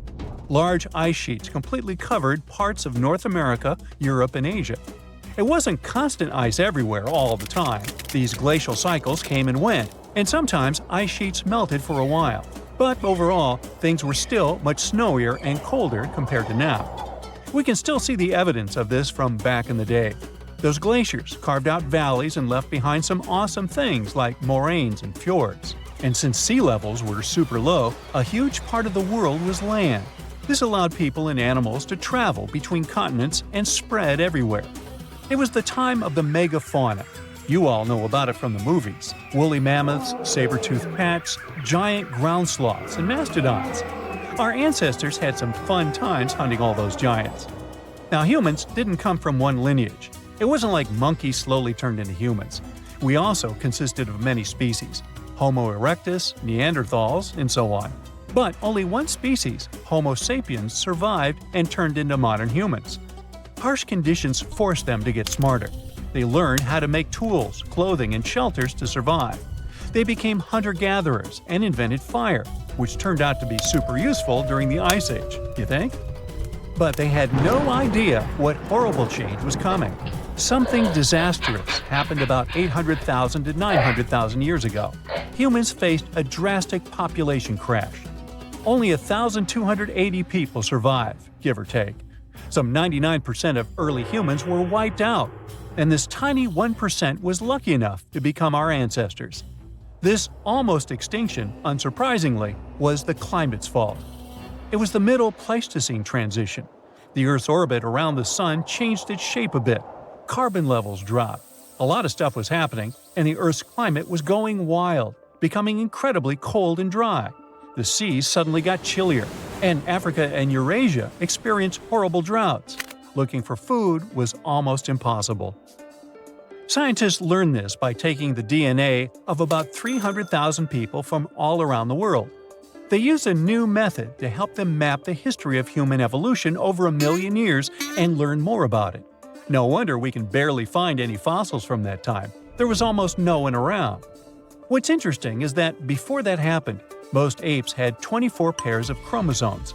But because the population became so small, 2 sets got fused together, and we ended up with 23 pairs.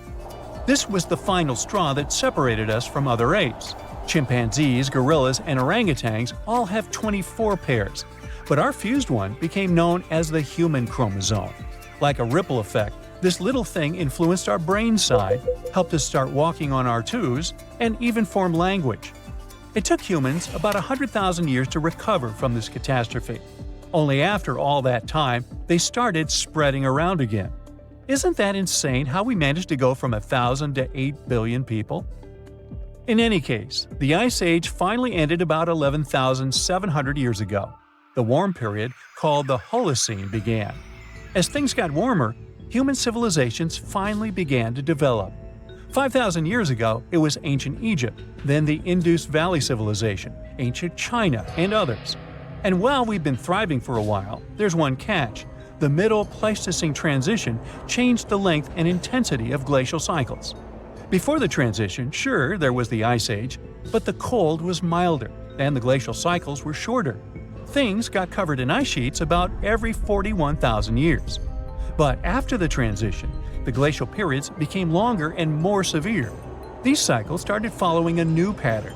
Although they happened every 100,000 years, they were super intense. Ice sheets grew large, even extending to the south. So from now on, ice ages that will continue to happen in the future will be a bit different.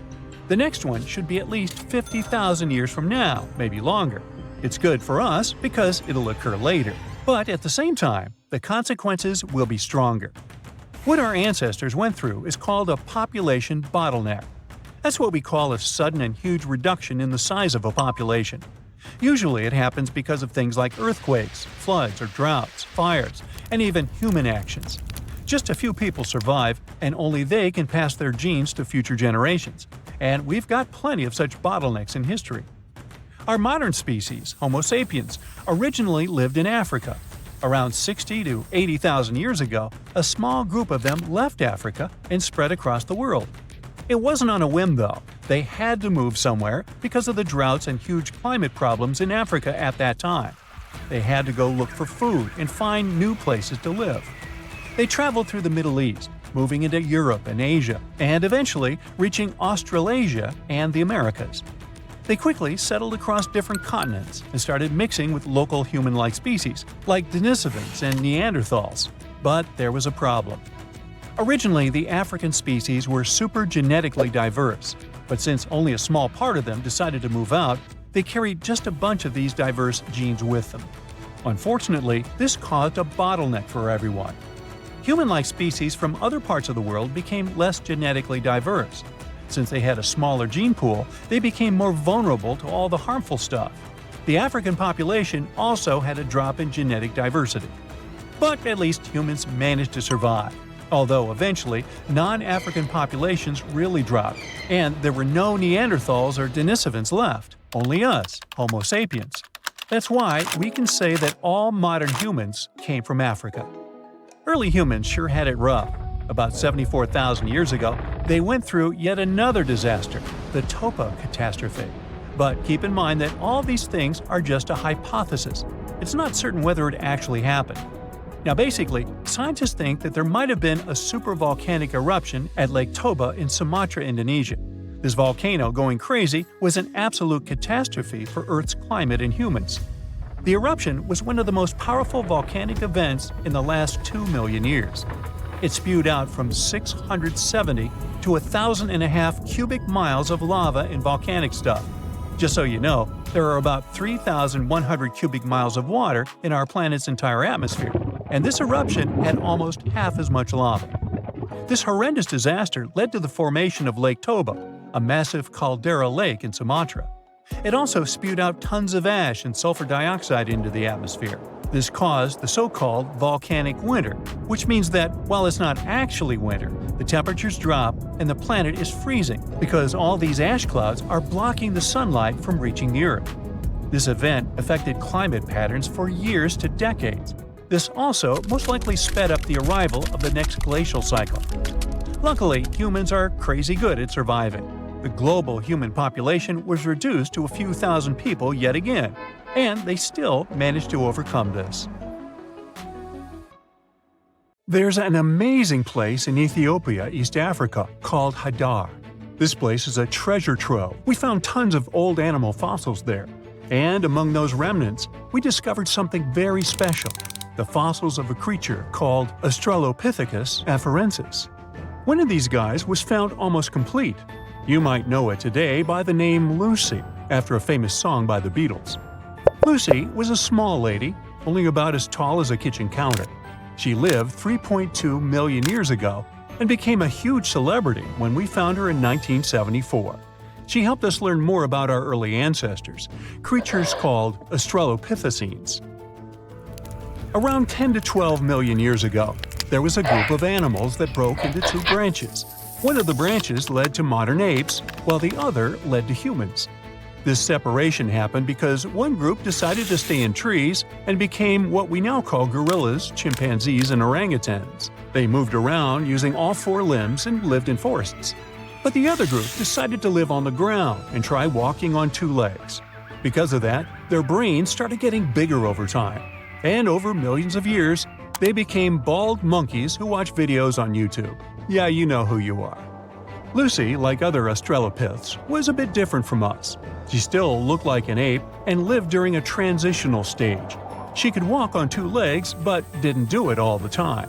Sometimes she climbed trees, just like a monkey. She and her buddies were the first step in human evolution.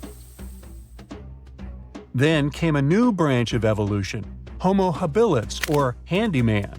They were the first members of the Homo genus because they were the ones to start developing stone tools and first show human creativity. They probably used these tools for scavenging and processing food. We found the first clues about them back in the 1960s. They walked around East Africa about 3 million years ago. They were pretty small, about 4 feet 7 inches tall. They didn't climb trees anymore and mostly walked on the ground. Their skull shape already resembled ours, unlike the more pear-shaped heads of Australopiths. That's because they had larger brains. After them, we had Homo erectus, the upright man. They lived about 2 million to 70,000 years ago. The name hints that this was the first hominin species that walked on two legs almost all the time. They were also the first to migrate out of Africa, spreading to Asia and Europe. And here, we had the real breakthrough. Representatives of Homo erectus had even larger brains and learned to make more creative and advanced tools.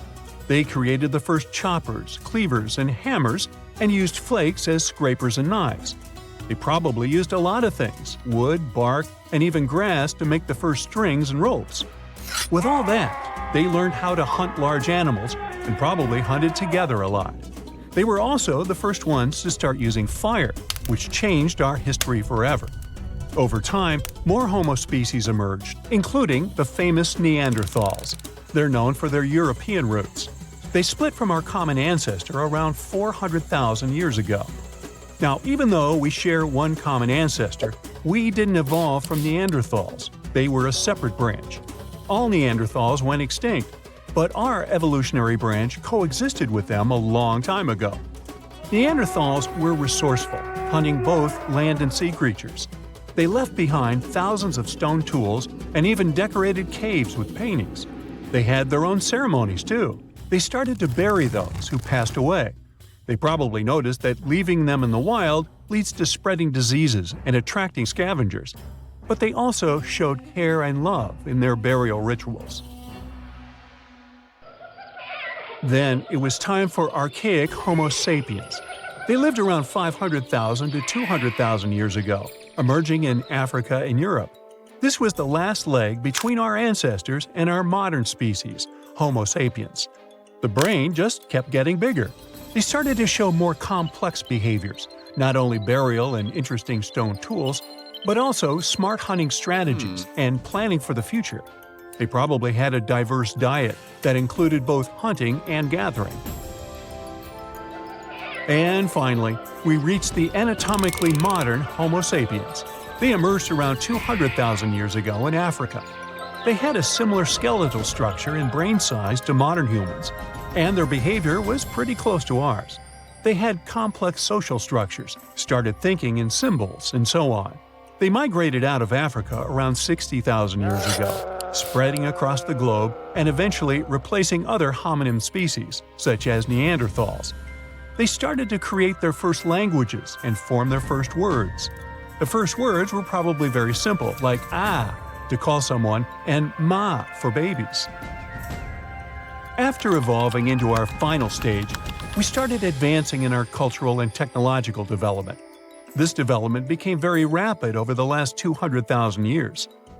About 12,000 years ago, the Neolithic period, also known as the New Stone Age, began. It marked the end of the Glacial period. Humans started living in settled villages instead of constantly moving around. This change was brought about by the advent of agriculture, which allowed people to grow crops and raise animals like goats and sheep. Early humans started to domesticate animals, such as sheepdogs, for herding. We also started making the first art, leaving famous drawings in caves, handprints, animals, mostly cows, hunting, and many others. We even created the first currency. We began using clay tokens for transactions. This marked the beginning of commerce and the use of money. And finally, we started writing. And now the events could be recorded and passed down through written records. This is when history officially began. From that point on, we saw the development of agriculture, the rise of complex societies, the invention of writing and the wheel, and the emergence of civilizations. Our tools became more and more sophisticated, languages appeared, leading to the diverse cultures and societies seen today. So, why have we stopped evolving? The truth is, we haven't. Human evolution is an ongoing process, although it's not as dramatic as it used to be. We adapt to different environments, have different skin tones, appearances, body sizes, and genetic mutations that have influenced traits like lactose intolerance or resistance to certain diseases. But the world we live in today is very different from the one our ancestors inhabited. We don't suffer as much because we've developed technology, culture, and social systems. Thanks to this, evolution slowed down, seeing that we're doing okay as we are now. What we started experiencing is cultural evolution rather than a physical one. Plus, 200,000 years is a pretty short time period, considering the time span of the universe or even of our Earth. We should see what happens to us in hundreds of thousands of years. I won't be around then, but there are some theories about that. There's a big idea that, in the future, humans and machines might merge into one super being. We call it technological singularity, a state where we humans lead our technologies to the point where we won't be able to control their development anymore. For example, if AI gets so advanced, it will change everything about how we live. Despite the current rise of AI, we shouldn't be too worried about it taking over the world, at least not in the next few decades. All we've developed now is weak artificial intelligence, little simulations. They might look scary to those who don't know much about AI, but the truth is, they have yet far to go before they reach the grand complexity of the human brain, not to mention consciousness. However, many people believe it's only a matter of time before AI reaches this level of intelligence, and then our world might change forever. There are other possibilities too. For example, one day we might reach a level where we merge with machines and learn to upload our consciousness in the cloud. In that case, we might become a hive mind, taking over the internet using our brains, becoming one giant consciousness. No matter what happens in the future, one thing's certain: technology is changing fast, and it's going to affect all of us sooner or later.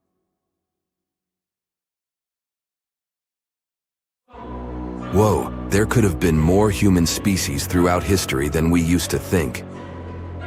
In one place in East China, Hualongdong, scientists found the remains of a human who lived around 300,000 years ago. They found a jawbone and parts of the skull. They carefully studied these bones to compare them with the bones of other ancient and modern humans. The remains themselves weren't that unusual.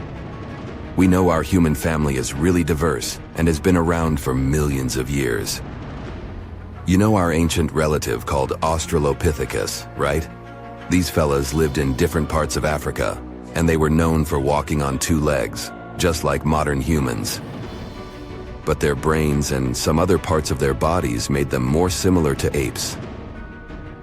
Their teeth are a good example of how they were like a mix of apes and modern humans.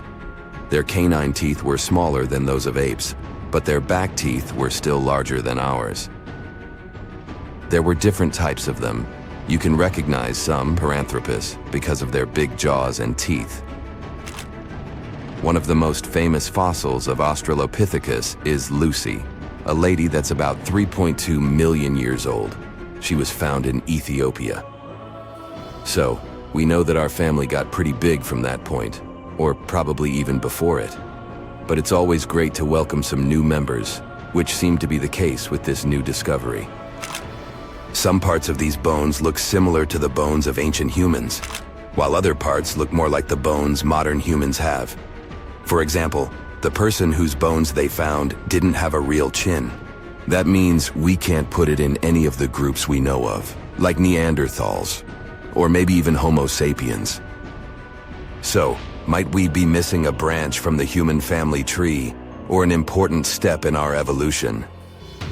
What we're looking at here could be some mix between the creatures that became modern humans like us, and the ones that turned into what we today know as Denisovans. It takes time to figure it all out, though. We hadn't known much about Denisovans either, until we found some of their bones in a cave in the mountains. These bones are really rare, and we only had a few pieces to analyze, but their genes told us a lot more about their past than their fossils. Different kinds of humans lived on this planet, but through time, they spread around. One group started living in Africa. Those are our kind, Homo sapiens. Another group went to Europe. That's how we got Neanderthals. But some of these ancient human groups moved all the way to Asia. That's where we can trace a new interesting kind, Denisovans. It seems they're cousins to both modern humans and Neanderthals.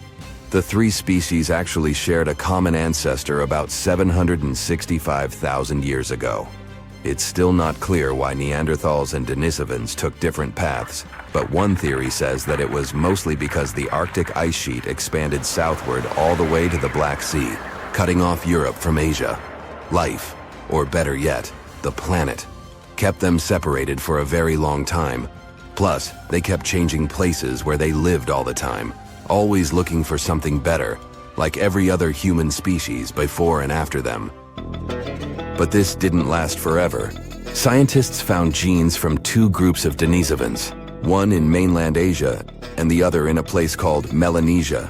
So not only did they have different groups within their populations, but it also seems that after thousands and thousands of years of developing independently, the members of these three populations, Neanderthal, Denisovans, and modern humans, somehow met again and spread all across the land. 5% of the Denisovan genome lives not in the area where scientists found their bones, but in people that live thousands of miles away in Southeast Asia, for instance, in Papua New Guinea. But scientists believed that the cave where they found the remains of Denisovans might be as far north as they had lived. It would have been way too cold for them to survive if they had gone further north. From there, they traveled as far south as Indonesia. This was possible because, during their time, sea levels were lower than today, so Indonesia was connected to mainland Asia. But they probably didn't make it to Australia since it was still separated by water. These three groups mixed together too. Scientists have found a bone of a girl who had a Neanderthal mom and a Denisovan dad. It's the only first-generation hybrid human we've discovered. She even got a cool nickname, Denny. One of the mysteries about Denisovans is how they disappeared. Maybe they mixed so much with other humans that they just blended in.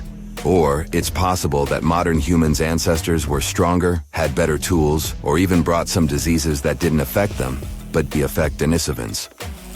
Climate and where they lived might have also played a role. Denisovans lived in a wide range of environments, from cold parts of Asia to tropical Indonesia. Climate changes and the challenges of different habitats might have been really difficult to survive. But it's hard to draw strict lines in our family tree. We're still relatively new at learning about it anyway. Who knows how many new members we are about to discover?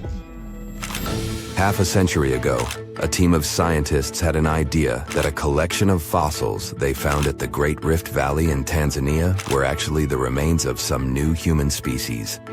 Yep, that was the time when we welcomed Homo habilis into the family. It was a big discovery at that time since people mostly believed that the story of our evolution had been really simple. First, there were Australopiths that looked like apes. After them, there was Homo erectus, the upright man.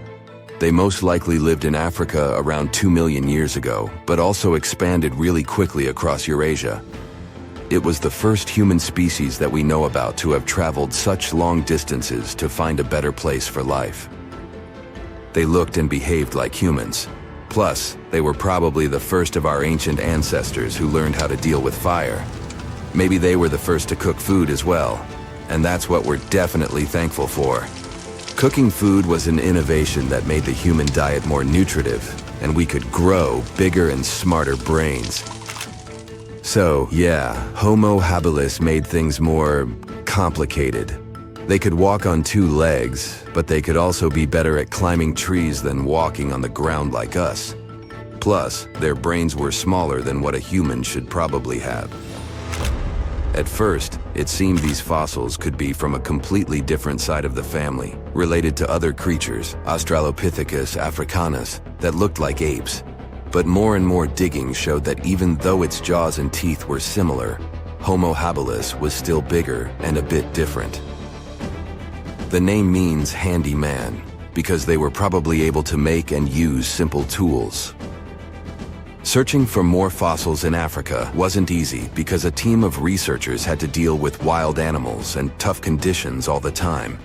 But eventually, they managed to find some teeth and a strange skull that was, again, something different from the ancestors we knew about. The teeth were really big, so this new fella got the nickname of Nutcracker Man. For a long time, everyone believed this kind had evolved to eat hard foods. But the fossil teeth didn't show much damage, so they might have been eating food that was softer than we thought. This finding might help us understand how our teeth have been evolving through time, too. And right there, in the same layers of soil where Nutcracker Man was lying, they found ancient stone tools.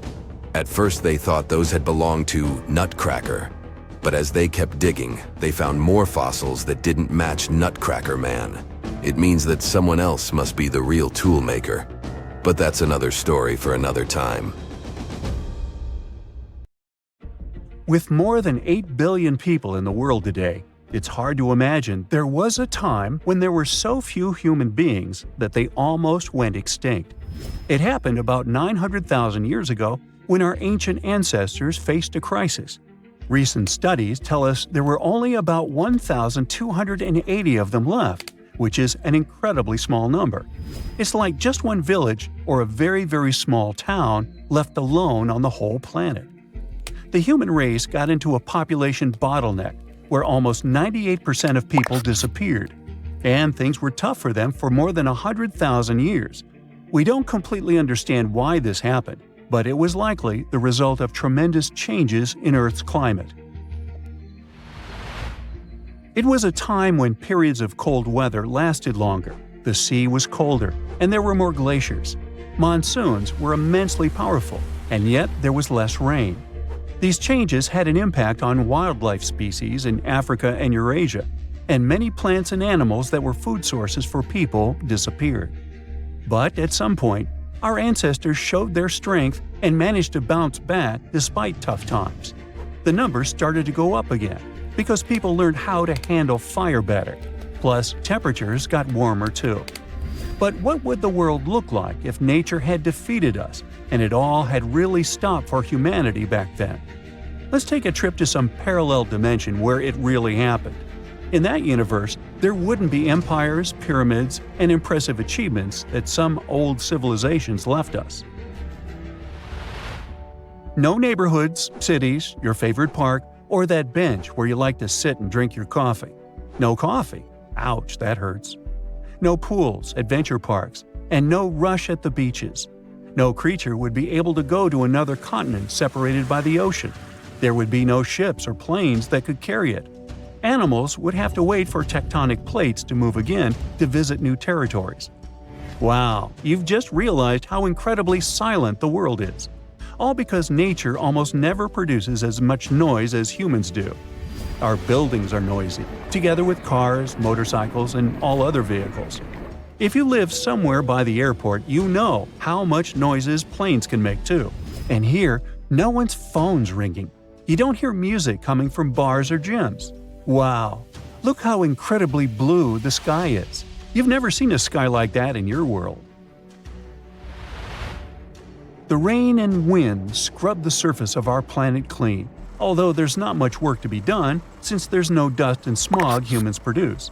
I mean, there is dust, but a different kind, one that nature creates. We don't really notice it since we have so many heaters and air conditioning systems that blow air and all that dust around. The only drinking water you see is in lakes and rivers, and lots of different animals get together in these areas. It takes a while to get used to it. Wherever you go, there are wild animals passing by. There are no dogs, cats, or other pets you're used to. There's no electricity either. In case you've brought your phone, take pictures as fast as possible because you won't be able to charge your gadget when it runs out of battery. There's no internet though, so you'll be the only one who will see the photos. It's so weird to see grass so tall and wild. No one mows it, so it's hard to walk, especially considering there are no roads. And you don't have a scythe or any other tool that could help you clear your way, because human civilization hasn't reached that level of progress. Wow, there are plants you've never seen before. Every time a tree drops a seed, something new might grow. And there are no humans to select which plants they like and which they don't. You suddenly feel nostalgic, thinking of carrots, broccoli, potatoes, and all other vegetables people once started growing on their farms. You can hear tons of bugs buzzing around. We usually do everything to get rid of them, and now, without humans, you get to see how annoying they really are. Hey, the sun is going down. Without electric lights, all creatures just follow the rhythm of nature. So, if you're up for a late-night walk, wait for the moon and stars to lighten your path. But be aware of night predators. You may face creatures that didn't survive in the world where humans rule. Fire. Luckily, there's a river nearby, so you jump into the water to get to the other side. Fires happen more frequently in the world without humans. For instance, lightning can strike a tree or set a brush on fire.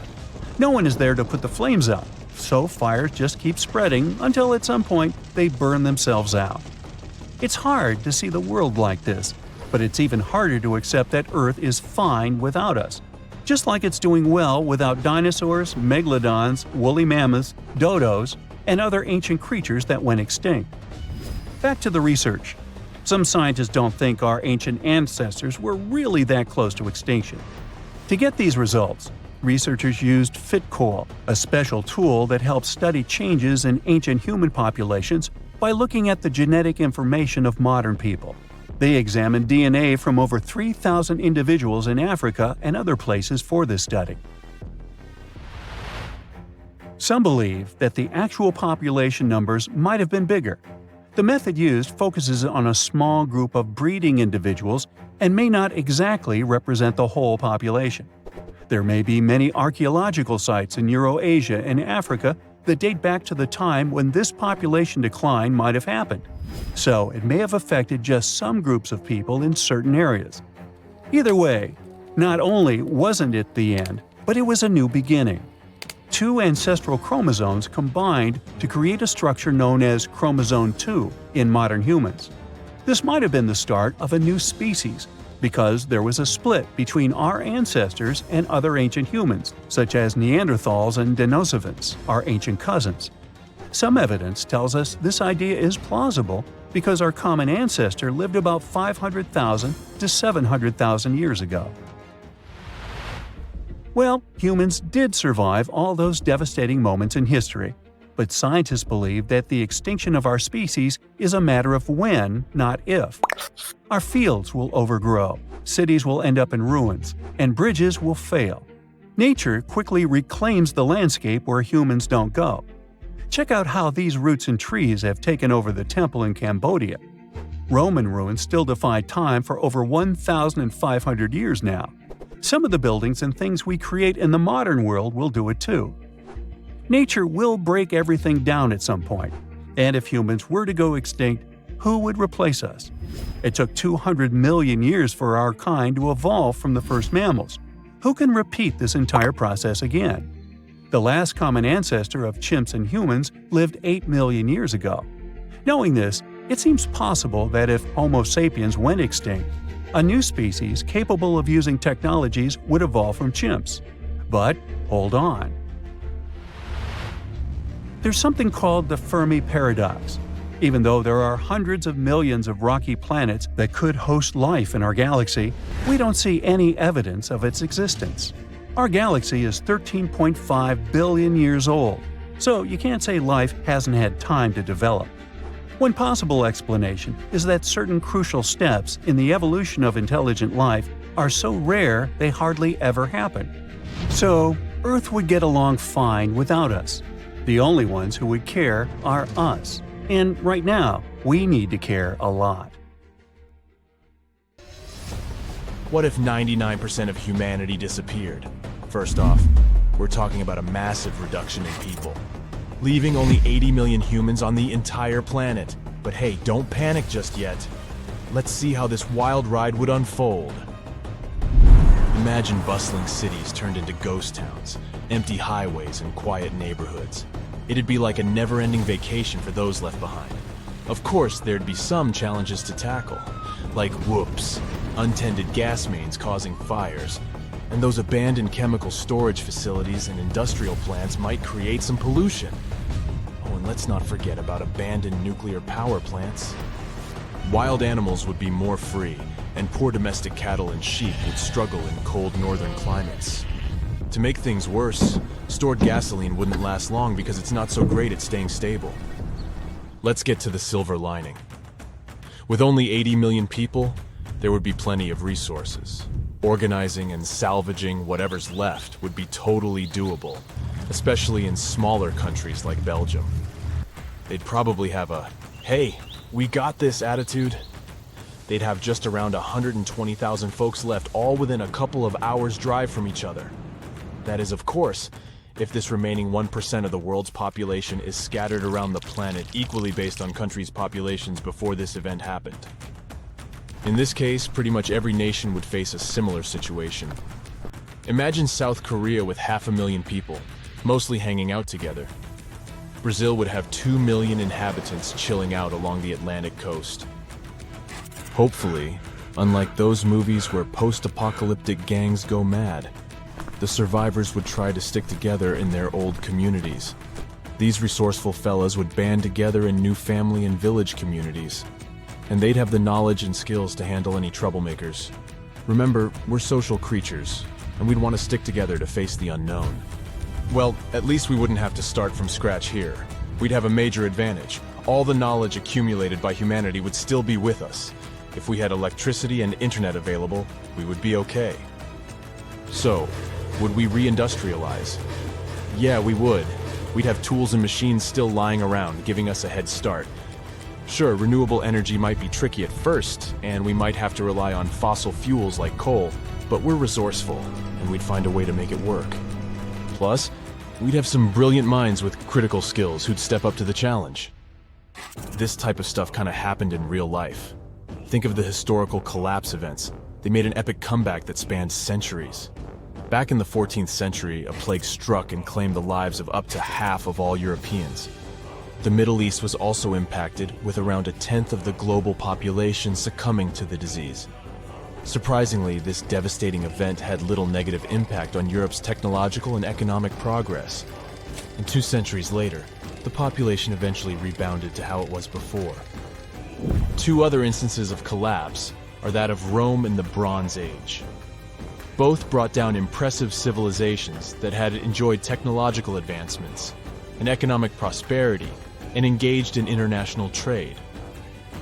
The Bronze Age collapse occurred between 1200 and 1150 BCE, leading to the fall of Mycenaean, Mycenaean Greece and Hittite civilizations, and the weakening of Egyptian and Assyrian civilizations. To this day, historians remain uncertain about the exact reasons behind this collapse. Rome, once boasting over 1 million inhabitants and serving as the seat of the Western Roman Empire for centuries, faced a dramatic decline in the 5th century. Within a few decades, the entire empire collapsed.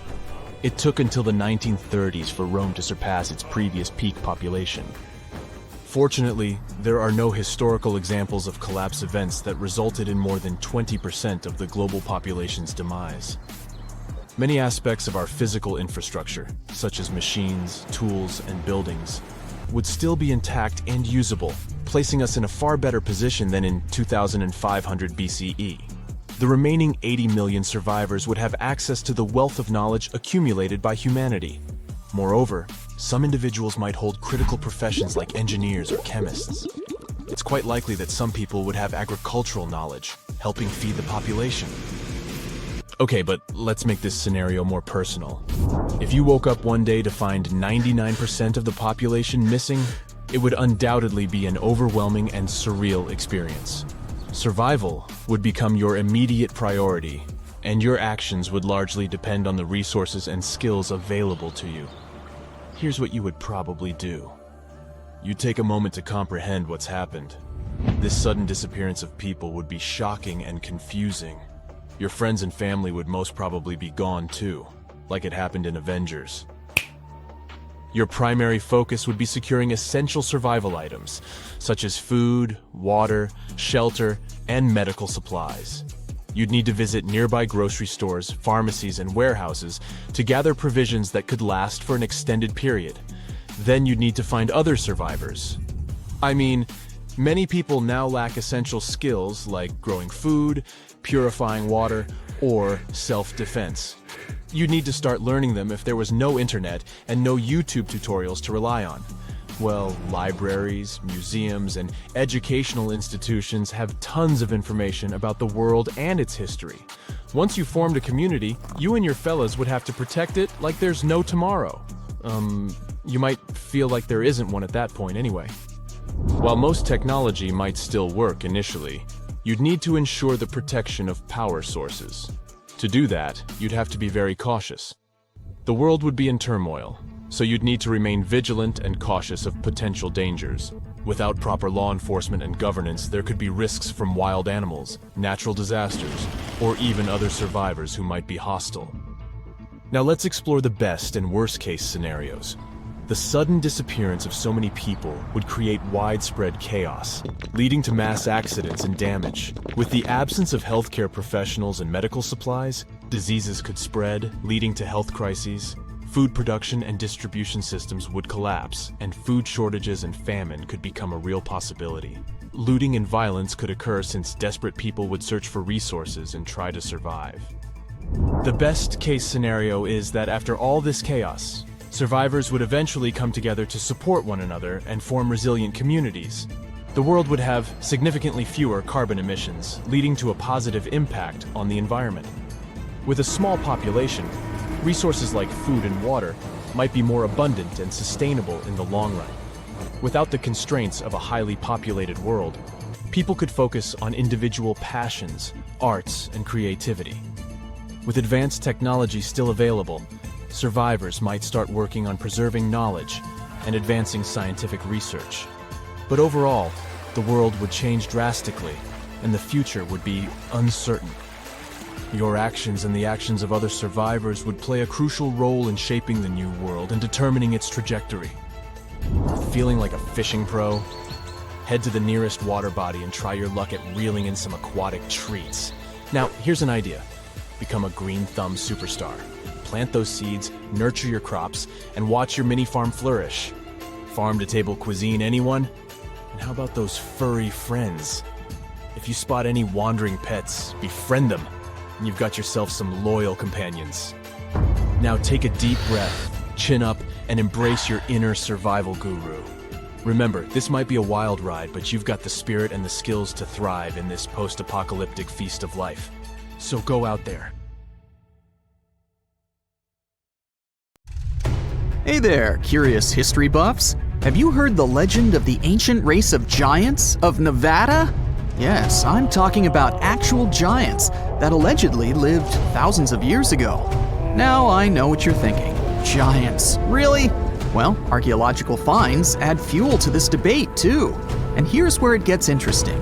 Lovelock Cave was indeed used as a burial site, and some of the remains found there are much larger than average human bones. The cave is by the Humboldt Sink in western Nevada. It was once part of an enormous lake, which eventually dried up, leaving a number of smaller ones, including the Humboldt Sink.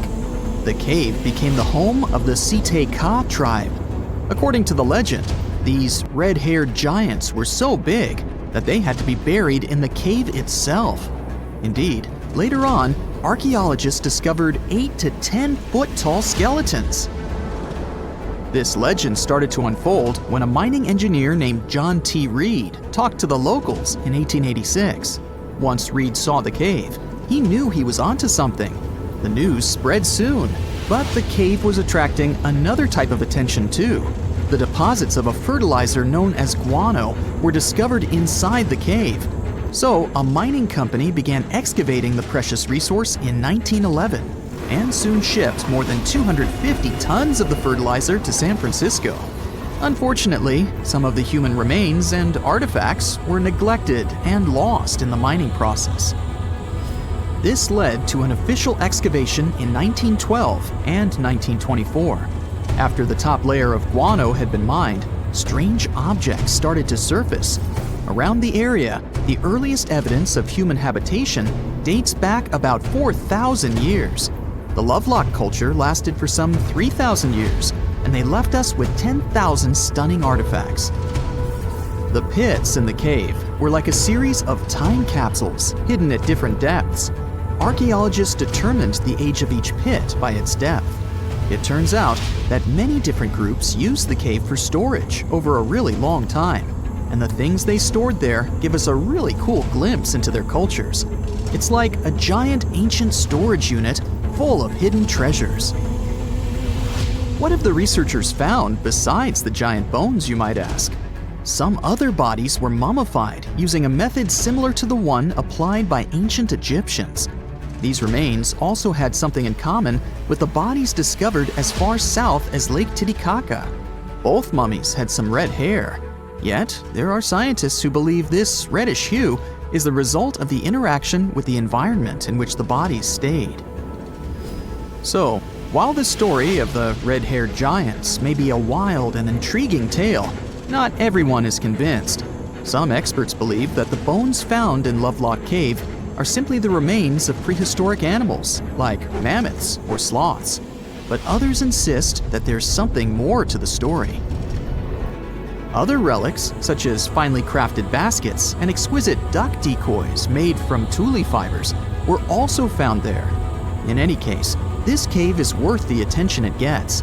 By the way, you can still visit this cave today and see the pits of different depths with your own eyes. But let me tell you one thing, it's in a hot, dry, and isolated place. archaeologists have made another discovery that seems to be straight out of a legend.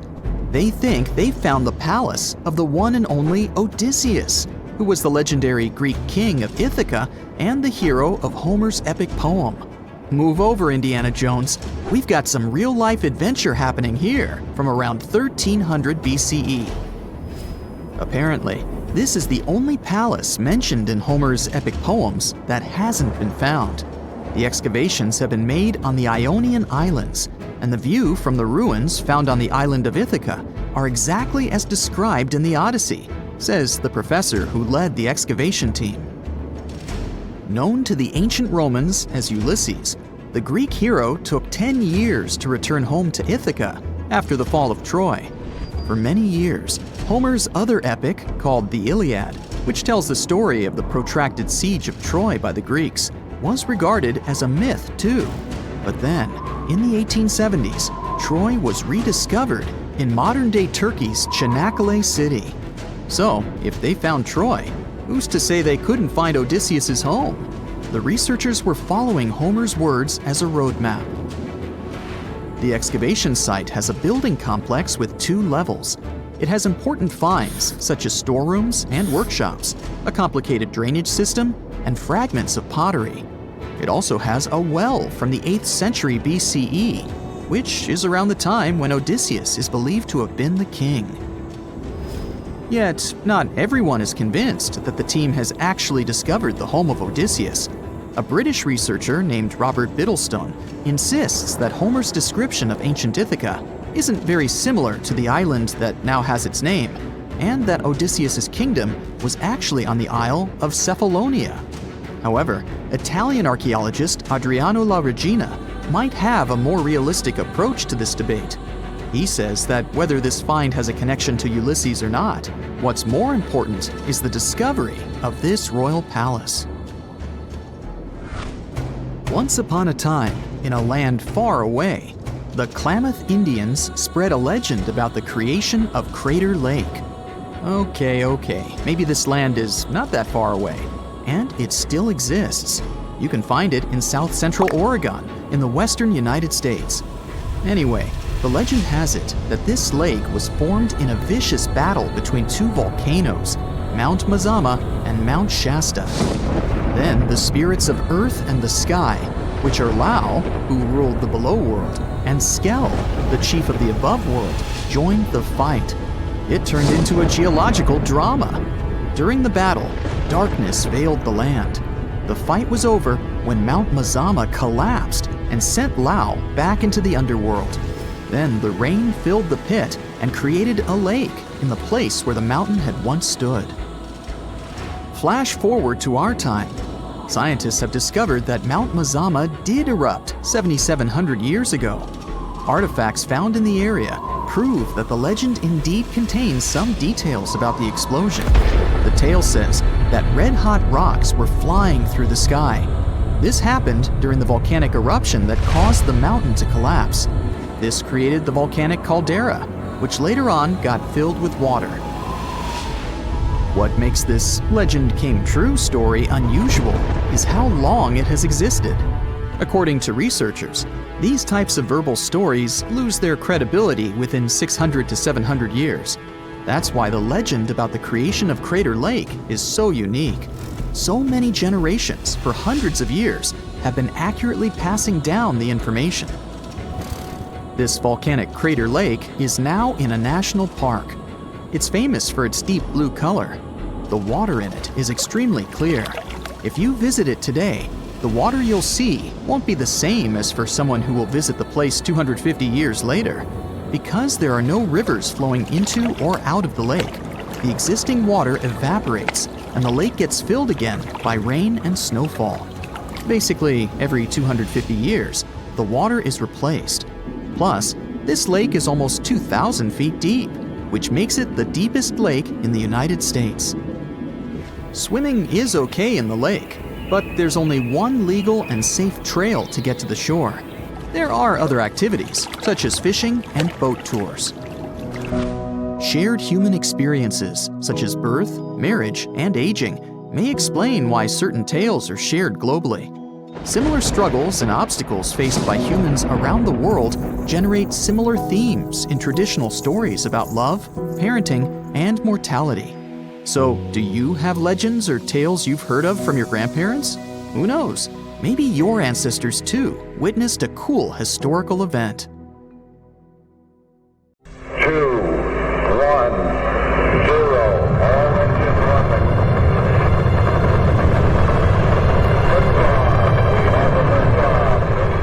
I can hardly imagine having to travel long distances without wheeled luggage, but these ones didn't pop until 1970. If you think about it, this means that the astronauts that went to the moon actually had to physically carry their baggage in the spaceship. A lot of other daily tasks are different in space. Since there's no washing machine in the International Space Station, how do astronauts do their laundry? The short answer is they don't. They just load up the dirty clothes into a resupply ship, then let them fall back into the atmosphere where it's incinerated. Our atmosphere contains astronaut underwear dust if you think about it. For their shower routines, astronauts had to go back to the old-fashioned way of bathing too. On the space station, they do not shower since the force of gravity is different and water doesn't flow as it should. So, they use liquid soap, water, and rinseless shampoo. They first squeeze the liquid soap and water from pre-made water pouches onto their skin. Next, they open the rinseless soap and add a little water to clean their hair. Towels are then used to wipe off the excess water, which is really precious in space. To make sure they recycle it, an airflow system nearby quickly evaporates excess water. All that water recycling is thanks to an invention called the Water Reclamation System, or the WRS. It was developed back in 2008 and helped solve water issues on the ISS. Up until then, water had to be imported from our planet on a regular basis, which was really expensive. What the WRS does is it gathers all the wastewater on board, the astronauts' leftover bathing water, humidity, condensation on the walls and windows, and then passes it through a series of filters. The resulting liquid is purified and great for drinking and washing. We even got the now famous microwave because of this space mission. When Neil Armstrong and his team landed back on Earth after their first visit to the moon, specialists thought they might have been exposed to dangerous space particles. The result? They had to be placed in planetary protection quarantine on their return, as soon as their space capsule safely splashed down in the Pacific Ocean on July 24, 1969. That specific 21-day quarantine for the Apollo 11 astronauts is one of the reasons why we have microwaves in our kitchens today. When they first returned from the moon, they initially spent their first few days in a mobile quarantine facility, or MQF.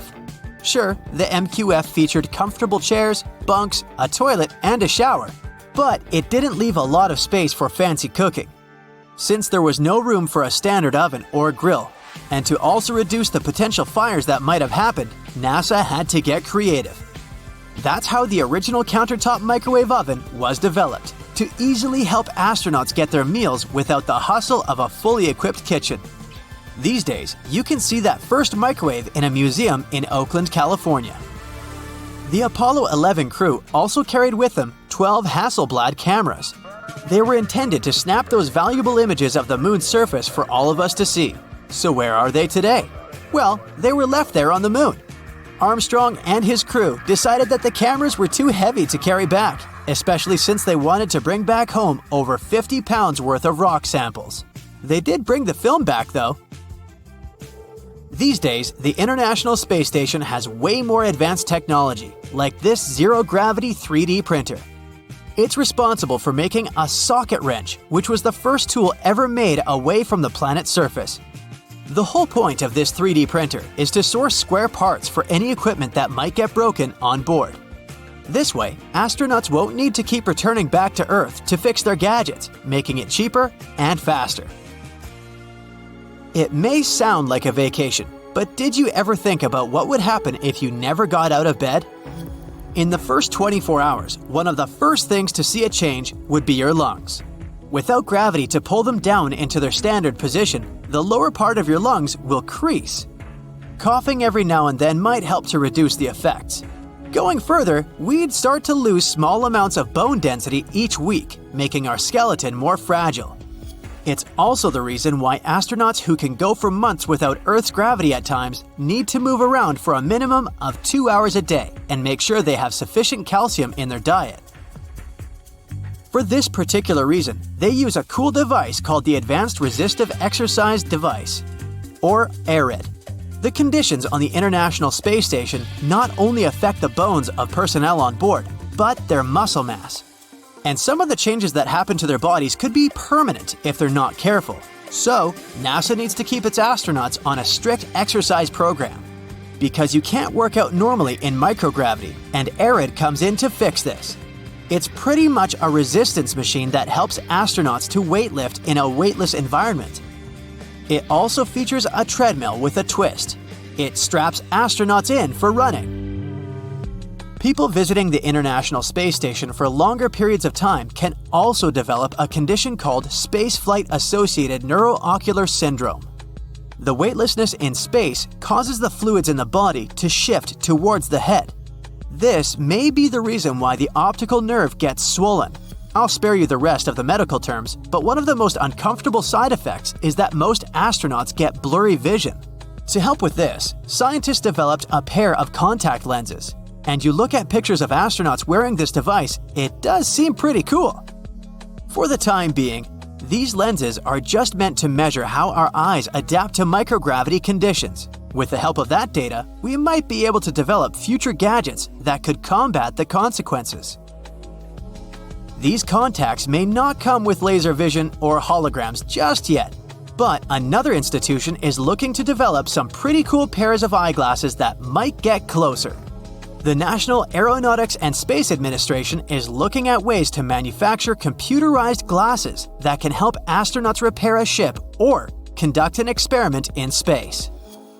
These glasses could help NASA upload how-to information guides onto the glasses directly so that astronauts could work without printed instruction manuals.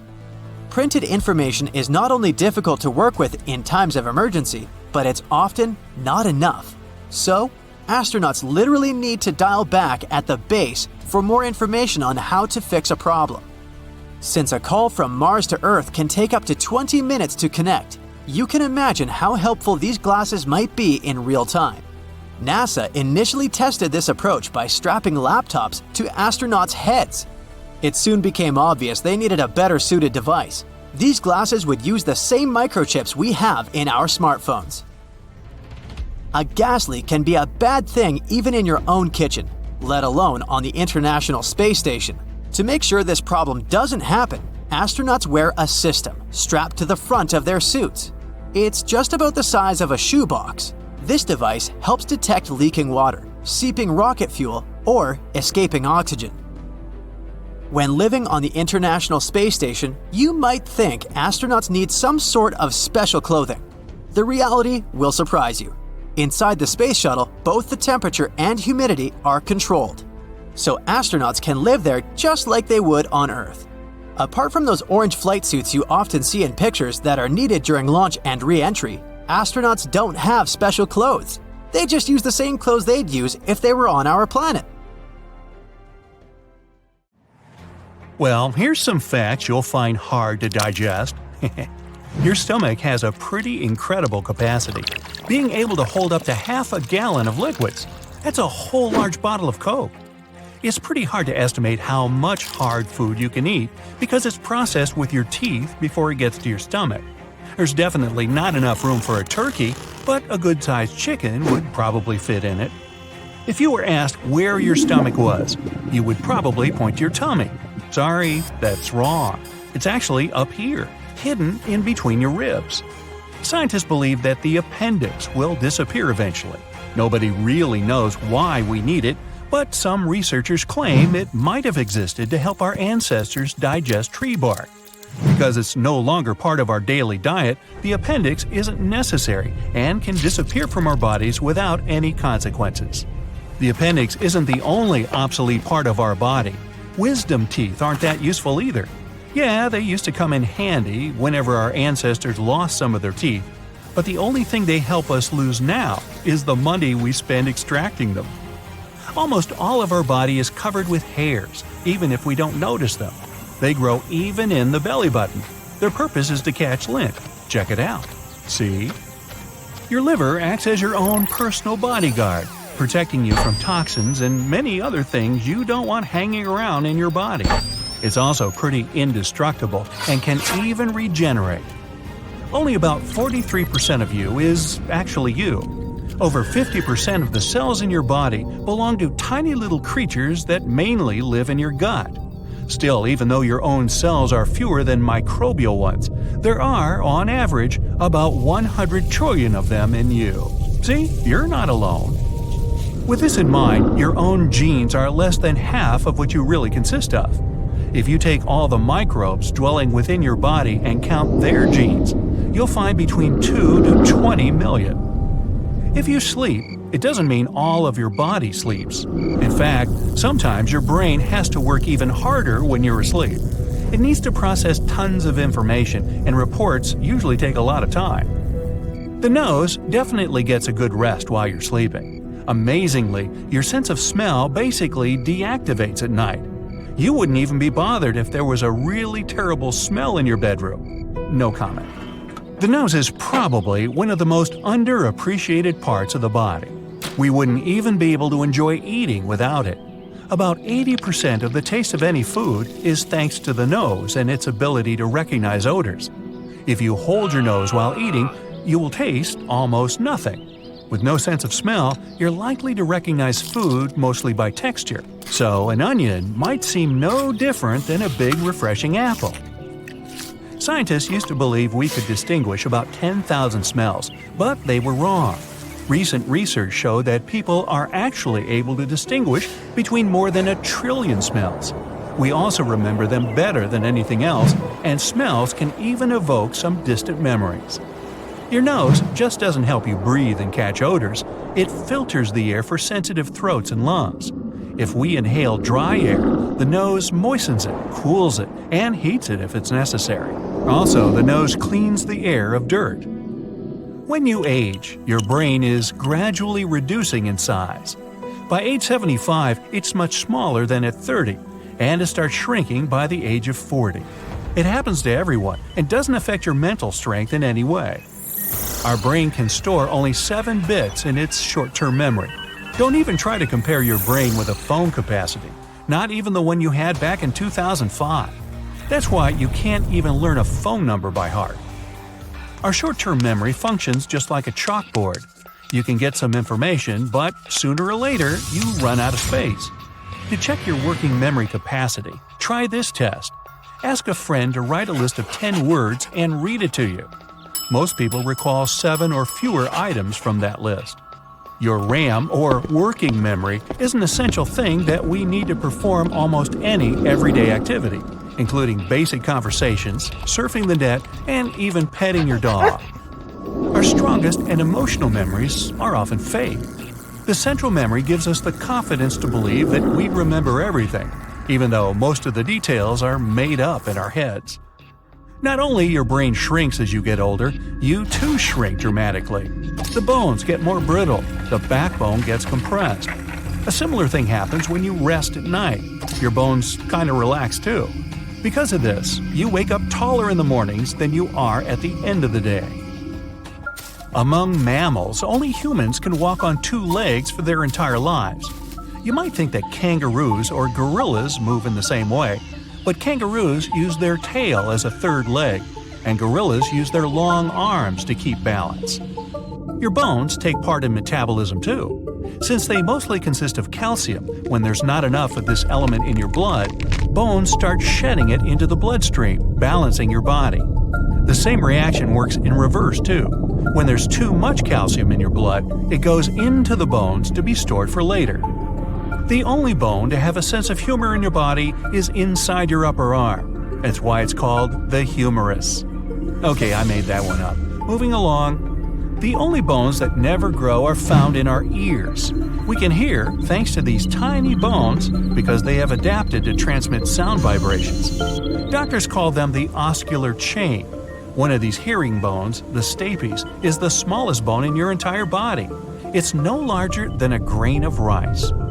Our height, shape of our body, and skin color depend a lot on where our ancestors used to live, but we can adapt to new conditions even within our own lifespan.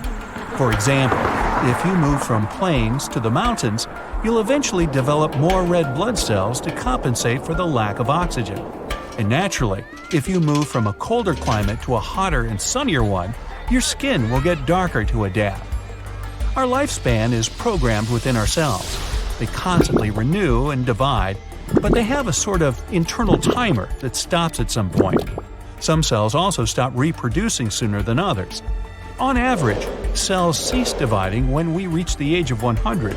That means if we could find a way to trick ourselves into turning off the timer, we could potentially live forever. Body fat isn't just a nuisance. It acts as insulation material, energy reserve, and shock absorber. Your body sends the most fat into your waist region because that's where your internal organs are. If something happens to you, this layer of fat might protect your vitals from irreparable damage. Heads up! Your skull isn't a single bone. It actually consists of 28 different bones, many of which are fused together to protect your brain. The mandible, or the lower jaw, is the only skull bone that isn't fixed to the bone around it. It's attached with connective tissues and muscles. This is what makes it so mobile. You can move it in any direction you like. You see, the strongest muscles in your body aren't in your arms or legs. They're in your head. The masseter is the main muscle responsible for chewing, and it needs to be the strongest for you to eat normally.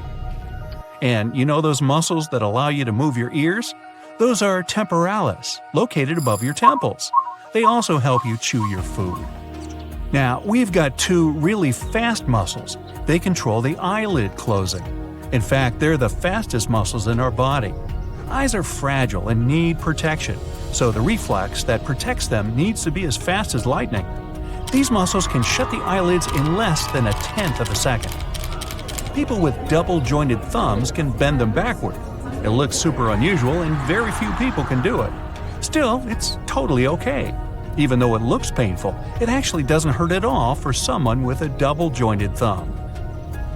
Now, we recognize only purple-blue, green-yellow, and yellow-red colors. Everything else is a combination of these three.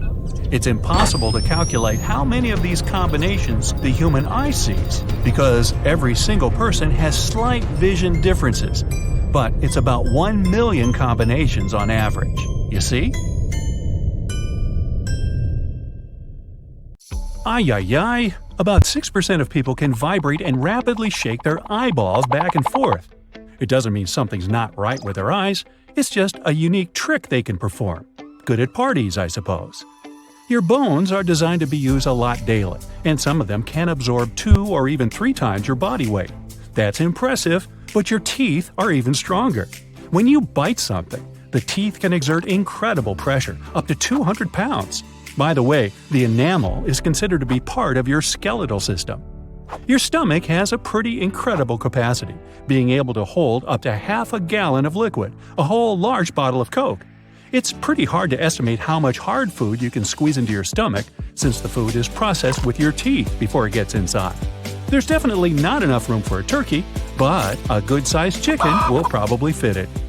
Whenever you rotate your hand, the bones inside it actually intersect. Grab your hand and verify it. Yeah, not very useful. Now, show me where your stomach is. If you're pointing at your tummy, sorry, but it's wrong. It's up here, hidden between your ribs. Fun fact about bones. You know that your body is about 60% water, right? What's new here is that your bones are in this too. About 25% of the human bone mass is made up of water. Scientists believe that the appendix isn't here to stay. Nobody really knows why we need it, but some researchers claim it helped our ancestors process the tree bark they were eating. As it's no longer part of our daily diet, the appendix can disappear from our bodies without any consequences. A human eye has some resemblance to a car engine. They both need various liquids to perform properly. An engine needs gasoline, and an eye needs tears. In order to work well, the tears should be thoroughly distributed all over the eye. That's why we blink up to 20,000 times a day. So, a lid is a bit of a windshield washer. Almost all of our body is covered with hairs, even if we don't notice them. They grow even in the belly button. Their purpose is to catch lint. The only part of the human body that doesn't get any nutrients from blood is the cornea of the eye. Instead, it's fed by tears and fluid in the front of your eyes. If you never knew you had a personal bodyguard, look deeper. Your liver is your security guard, protecting you from toxins and many other things you don't want to have. It's also pretty indestructible and can even regenerate. When you blush, it means there's an increased blood flow in your body. Not only do your cheeks get somewhat red, but your stomach lining too. It's because it has plenty of blood vessels, and when there's more blood than usual, it turns red. Only about 43% of you is actually you.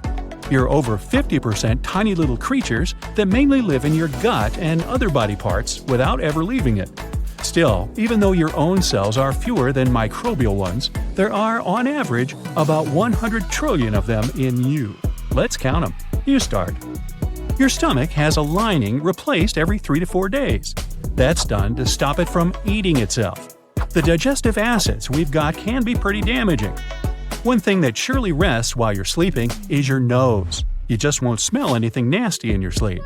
The thing is that your sense of smell basically deactivates at night. If there's some really terrible smell in your bedroom, you won't even be bothered.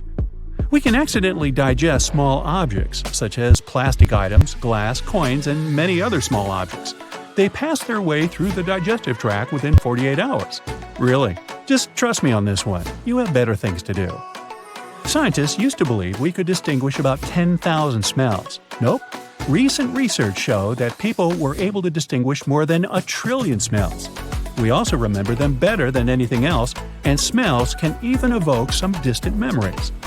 We can digest tiny quantities of plastic, but the human digestive system can't really bear grass. Grazing animals have special teeth and several stomachs to process raw leaves and grass, while we have none of that stuff. But don't feel bad. Among mammals, only humans can always walk on 2 hind limbs and keep that posture for their entire lives. You might object that kangaroos or gorillas move in the same way, but the roos use their tail as a third leg, and gorillas use the help of their long arms to keep balance. The stomach is the most important defender of the immune system. Hydrochloric acid in our stomach kills dangerous food toxins, viruses, and bacteria that get in there with the food you eat. This acid can digest even the stomach itself, but the mucous membrane protects it. Body fat isn't just a nuisance. It acts as insulation material, energy reserve, and shock absorber. Your body sends the most fat into your waist region because that's where your internal organs are. If something happens to you, this layer of fat might as well protect your vitals from irreparable damage. We've got 2 really fast muscles. They control the eyelid closing. These are the fastest muscles in our body. Eyes are fragile and need protection. That's why, when the reflex is triggered, these muscles shut the eyes within about 100 milliseconds. That's not more than 0.1 second. We recognize only purple-blue, green-yellow, and yellow-red colors. Everything else is a combination of these 3. It's impossible to calculate how many of these combinations the human eye sees because every person has slight visual differences, but it's about 1 million combinations on average. Now, even if you brush your teeth twice a day and never forget about mouthwash, your mouth still stays one of the dirtiest parts of the human body. Ew. Millions of bacteria live inside it.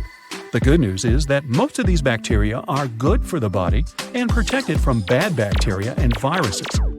The second dirtiest place is the belly button, and it's probably because it's the first ignored place. The thing is, we don't really use them after we're born, so this forlorn area accumulates all kinds of germs, sweat, and dirt. The belly button has over 2,300 bacterial species, and it does need extra attention. You think you owe your strong handshake to all your strength workouts? Well, you're more likely to owe it to your pinky. Just kidding. Anyway, a pinky is the strongest finger out there. This humble finger is responsible for 50% of your hand strength. Still, the most used finger is the thumb. It takes to itself 40% of the hand's action. Well, it probably makes it the most important finger too. 2 more humble helpers are your toes that carry about 40% of your weight. If you've ever heard that humans don't really need their toes, don't believe it. They're also the main pushers when you walk. Tomatoes have more genes than humans. This shouldn't concern you though, because it's not the number of genes that matters, but the complexity of their connections. Nails don't only help us catch random objects and peel the stickers off. If you didn't have a rigid structure against which to press, you wouldn't be able to judge how firmly to hold anything. Our hair color is easily explained by genes. There are not more than 2% of people with naturally red hair. They're followed by blondes, about 3%, and all the varieties of brown shades, only about 11%. The vast majority goes to black hair, including very dark brown. Yeah, your hair can stop growing at a certain length. A hair usually grows from 2 to 7 years, so usually it doesn't exceed 42 inches. Well, tell that to this gal from China who broke all the hair records with the longest hair ever. In 2004, her hair was 18 feet 5.5 inches long. Rapunzel! Where have you been, girl? When we laugh, think, look at something, dream, move, or do some other activity with our body, small electrical and chemical signals run between neurons along those connections. Our brain is always active, sometimes even more when we're sleeping than when we're awake. And by that, neurons make and send more information than all the phones in the whole world. You're sitting somewhere outside and an insect lands on your leg. Your skin has sensory neurons and they quickly send the message to your brain at an impressive speed, 150 miles per hour. The brain sends back the message to your leg to shake the insect off very fast, and the speed that information travels is even bigger, 200 miles per hour. Now, toenails grow around 4 times slower than your fingernails. This happens because we do more things with our hands compared to feet, which is why we cause more trauma to our fingernails. Now, there's a high possibility your right hand has different types of microbes than the left one. This happens because they cover our skin from head to toe, and their variety depends on our skin thickness, humidity, temperature, texture, and chemistry, which can change as we use our right and left hands in different ways. Our nails and hair are made of keratin, which is a material we find in certain body parts of some other animals as well. For instance, claws, hooves, horns, wool, fur, feathers, beaks, turtle shells, and porcupine quills. Our body is made of stardust. Really? The more complex elements in our body can only come about through supernovas. The first stars were just gassy lumps that were drawn together and, at some point, started the process of combustion. This finally led to a nuclear reaction in its center. Stars that were there right after the Big Bang were over 50 times bigger than our Sun is now. Inside of them, there was a constant process of making the elements, and those large stars were burning their fuel faster. Most of the elements in the human body were formed in those stars over billions of years, so you could realistically say that part of you is immortal. Cool, huh? Good day, Brightsiders. My name is Tom, and today let's pretend it's year 2003. The place? Indonesia, the island of Flores. A group of scientists found a mysterious cave in the green jungle. They went inside and discovered some primitive tools like sharpened stones. The researchers understood that this place was home to our distant ancestors hundreds of thousands of years ago.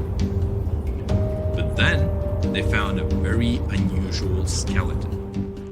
A careful analysis showed that it was the skeleton of a 30-year-old woman. Her height was only 3.5 feet. It's just above the waist of a grown-up person. That day, scientists discovered an unknown human ancestor. They called this species Homo floresiensis, or simply the Hobbit. More and more scientists arrived at the cave and carried out detailed excavations. The archaeologists found the remains of 8 more little people. It seemed that hundreds, thousands of years ago, there was an entire species of hobbits.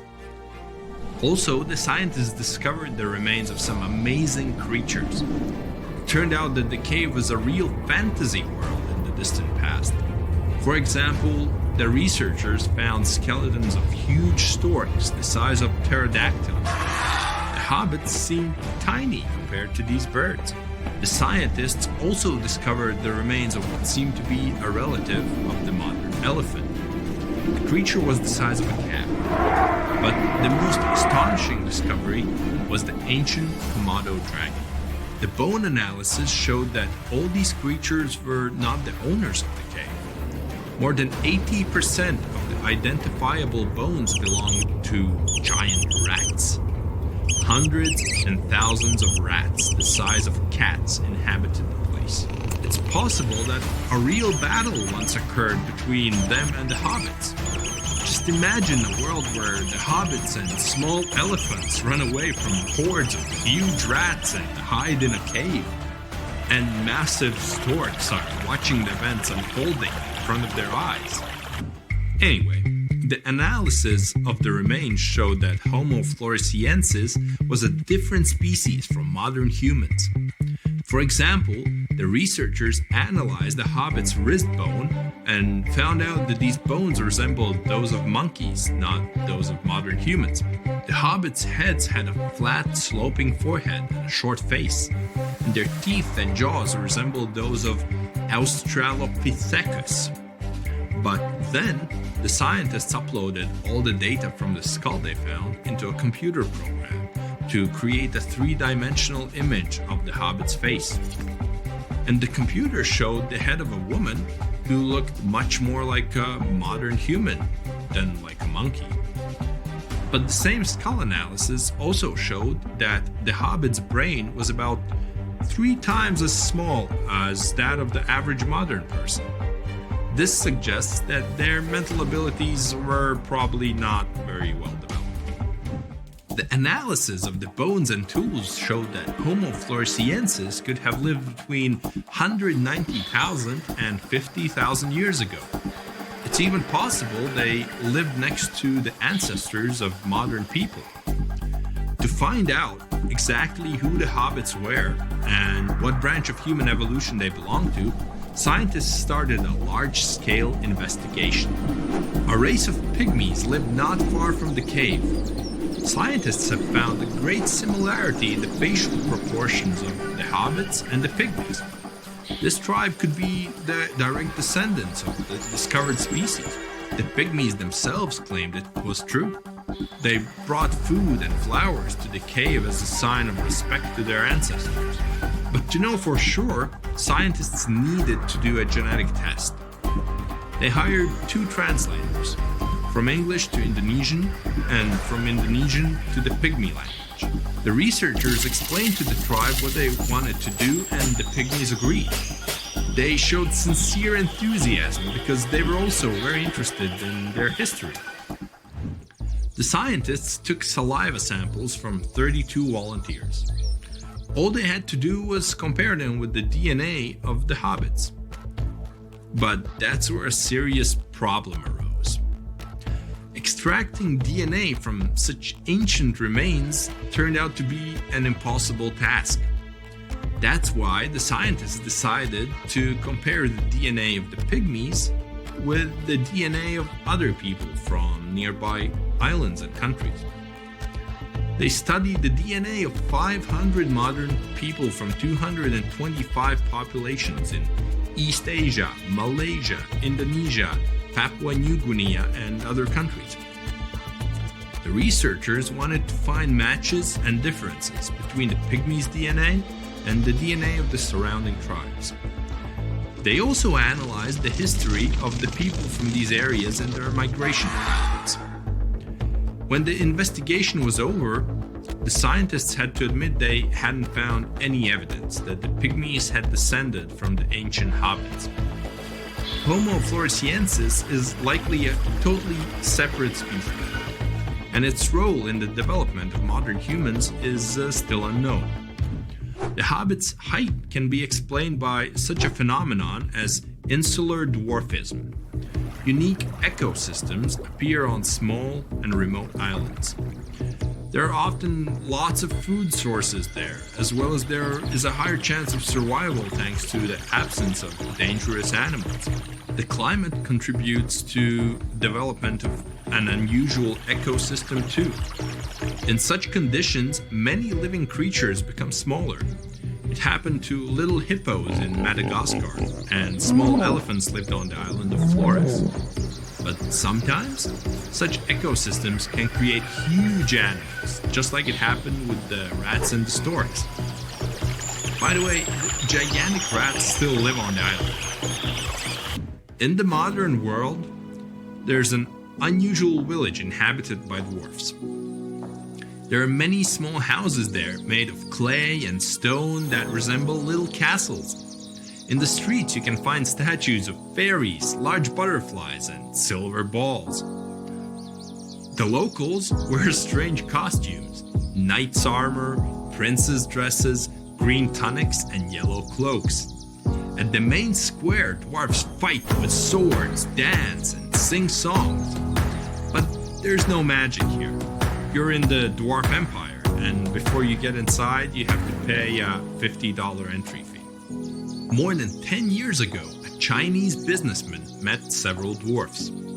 They told him about the difficulties they've come across in the modern world. The businessman felt sympathy for these people and decided to invest $14 million in creating a themed town inhabited by dwarves. So in 2009, the World Eco Garden of Butterflies and the Dwarf Empire was born. About 100 people live in this place. Their height doesn't exceed 4.5 feet, and they're all younger than 50 years old. Every day, this place attracts hundreds of tourists. Thanks to this, dwarves have jobs and all the conditions for a good life. All employees of the village get a salary of several $100s per month, and they are also provided with free housing and free food. Many little people who have nowhere to go come to this place and find a new home and a new family. By the way, there's another village inhabited by dwarves in China. In Yangtze village, about 40% of all residents are born to be half the height of ordinary people, and no one knows exactly why this happens. Some believe the reason is the high content of mercury in the soil and the presence of toxic gases in the air. There's also a legend that says that once upon a time, a resident of this village caught a black turtle with unusually long legs. He decided to eat this creature, and because of this, the turtle cursed the village. Currently, the number of little people living there is decreasing, and new generations have regular height. Unfortunately, it's difficult to study this phenomenon because the place is closed to press and to visitors. 100 years ago, a small Iranian village existed, with its inhabitants no taller than 3 feet. And long before that, the inhabitants' height could reach 10 inches. This place is 1,500 years old and is considered the birthplace of dwarves. The short stature of people who lived there is associated with poor nutrition. The climate in the region is hot and dry, hence it was impossible to grow crops or breed cattle there. Mostly, they ate turnips and barley. The inhabitants of the village never tasted meat. Only in the 20th century, when roads were built and cars became available, it became possible to bring better food there. Now, about 700 people live in the village and they are all of average height. But small houses made of stone and clay are the proof that dwarves lived there. Such houses are easier to build and heat, but the most important thing is they were invisible to foreign conquerors. The residents hoped that the unique architecture of the place might one day attract more tourists. Thank you for watching. My name is Tom, and see you in the next video where we continue to learn every day together with Brightside. Bye. Okay, think about it. We are the only animals on the planet who have a chin, just as humans. Primates don't have it, and even our close extinct relatives like Neanderthals never had it either, not by the hair on their chinny-chin chins. Scientists have a couple of theories on why people have chins. First, it could be there to help us chew food, because that extra bone might mitigate stressful mechanical actions like chewing. But if we really needed that kind of support while chewing, we'd probably have more bones on the inner side of the jaw, somewhere near the tongue instead of beneath the jaw. For example, Chimpanzees have an additional bone in their lower jaw placed on the tongueward side, something we don't have. Second, we might have the chin to speak easier. Some scientists claim that extra bone below provides some kind of reinforcement. However, we don't use that much force when speaking. Well, some of us do. Third, some researchers say our chin could be something that measures attractiveness when we seek a partner. Hey, nobody can take it on the chin like us humans. Also, the chin could be a result of our skull getting smaller. This is why our mandibles are not as robust than those of our extinct relatives. As they developed, discovered fire, and started cooking their food, they no longer needed strong jaws because the food wasn't so difficult to chew anymore. Elephants have something similar to our chin, but their so-called chin is there because they have a large lower lip, plus a lack of lower teeth. It's not some type of bony protrusion that we have. So, chin up, kiddo. Stay on the bright side. Meanwhile, our cells are so small that if you could get 10,000 of them together, they could fit on the head of a pin. The human brain has an impressive memory capacity. The brain has around 100 billion neurons. You'd need more than 3,000 years to count all of them, so trust me. If we could store one memory on each neuron, our brain would eventually run out of space, and we'd have limited storage space, like on a USB flash drive or an iPod. So yes, it would be possible for our brain to be full. Not mine. Neurons are linked to each other. Each has 1,000 connections to others. That way our memory capacity is exponentially getting bigger. It's hard to measure it, but it could be millions of gigabytes. If our brain was a digital video recorder, it could record 3 million hours of your favorite shows, and you'd have to leave the television on for over 300 years to do that.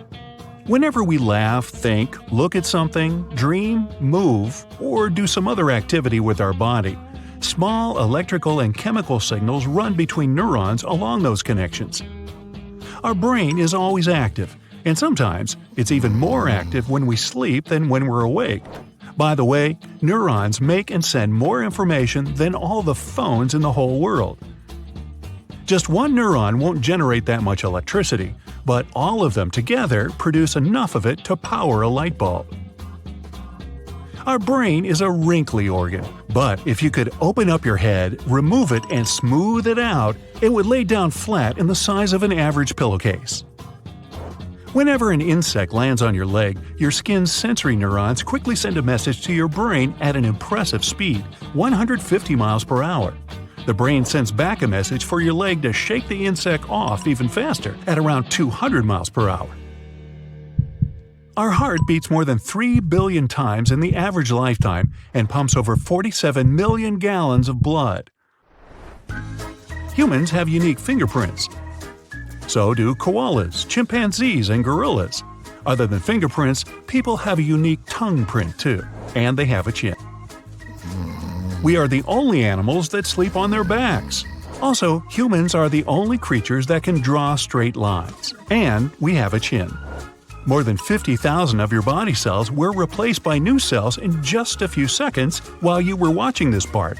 Didn't you notice? Yes, our entire body regenerates. But teeth are the only part that can't heal themselves. Left-handed people mostly chew food on the left side of their mouth, while right-handed people do that on the right. And in each case, we move our chins. Our fingers are very sensitive, but lips are even hundreds of times more. Plenty of animals can move their ears to find a sound source around them, but most people can't move their ears at all. Your left lung is around 10% smaller than the right one, because it needs to allow some space for your heart. Also, it can fit in less air. Your lungs have 1,500 miles of airways and more than 300 million alveoli, which could cover approximately 1/4 of a tennis court. Lungs are the only organ in our body that can float on water. Toenails grow around 4 times slower than your fingernails. It happens because we do more things with our hands than our feet, so we cause more trauma to our fingernails. Muscle is a word that was originally a Latin term which means little mouse. When ancient Romans would flex their bicep muscles, it reminded them of a mouse. Heck, my biceps look like little hamsters. Our brain takes and uses more than a quarter of the total oxygen our body receives. Each of us has more microbes than there are stars in our galaxy, trillions and trillions of them. There are billions of bacteria only in our mouth, and over 2,300 types of bacteria in our belly button. Ew! But they're all so tiny that if you could put all the microbes from our body together, they'd weigh as much as your brain, around 3 pounds. There's a high possibility your right hand has different types of microbes than the left one. It happens because they cover our skin from head to toe, and their variety depends on our skin thickness, humidity, temperature, texture, and chemistry, which can change as we use our right and left hand in different ways. There are more microbes than our own human cells in our body, but no worries, they make things like the digestive, immune system, and our brain work properly. Sense of taste is about 10,000 times less sensitive than a sense of smell. The flavor is just a mix of smell and taste perception. Normally, we think we can sense taste, but smell is dominant when it comes to recognizing what we eat. Also, the sense of smell is related to our memories. Particularly, smells can almost immediately bring back memories and trigger some quite strong emotions. How about Grandma's chocolate chip cookies? Get equipped for any season with brand new Brightside merch. Click the link and grab your print. A normal heart rate of an average adult is 75 beats per minute. When you turn on your favorite song or simply enjoy listening to some music, the heartbeat syncs with the rhythm. Our eyes are compelling, and our vision is so strong we can see the light coming from a candle flame even when it's more than 1.7 miles away. On average, humans have so much fat in our body we could produce 7 bars of soap. Our nails and hair are made of keratin, a material we can find in certain body parts of some other animals. For instance, claws, hooves, horns, wool, fur, feathers, beaks, turtle shells, and porcupine quills. An average lifespan of an eyelash is around 150 days, and then it falls out. The hyoid bone, placed in our throat, is the only bone in our body not attached to other bones. It's also the only jointless bone in our body. Out of 206 bones in our body, 52 are in our feet, 28 in toes only. The smallest bone in our body, the stapes, is in the middle ear. It's only 1/10 of an inch long and is surrounded by other tiny bones inside the ear. They're all so small they could fit on a penny, but also very important, because without them, we wouldn't be able to hear. Our hair helps us hear. Not the one that grows on our head, but our cochlea has approximately 15,000 microscopic hair cells. They sense every movement that gets into the cochlea and catch, then carry the sound right to our auditory nerve. From there, vibrations and movements are sent to the brain, and then we can recognize what's that sound we heard. Our body is made of stardust. Plenty of elements in our body have come through a couple of supernovas. The first stars were just gassy lumps that were drawn together and, at some point, started the process of combustion. All this led to a nuclear reaction in its center.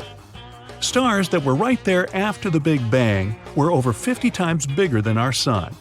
There was a constant process of making the elements inside them, and those giant stars were burning their fuel faster. Most of the elements in the human body were formed in those stars over billions of years, even before the Big Bang happened. And yet, we humans stand alone because we have a chin.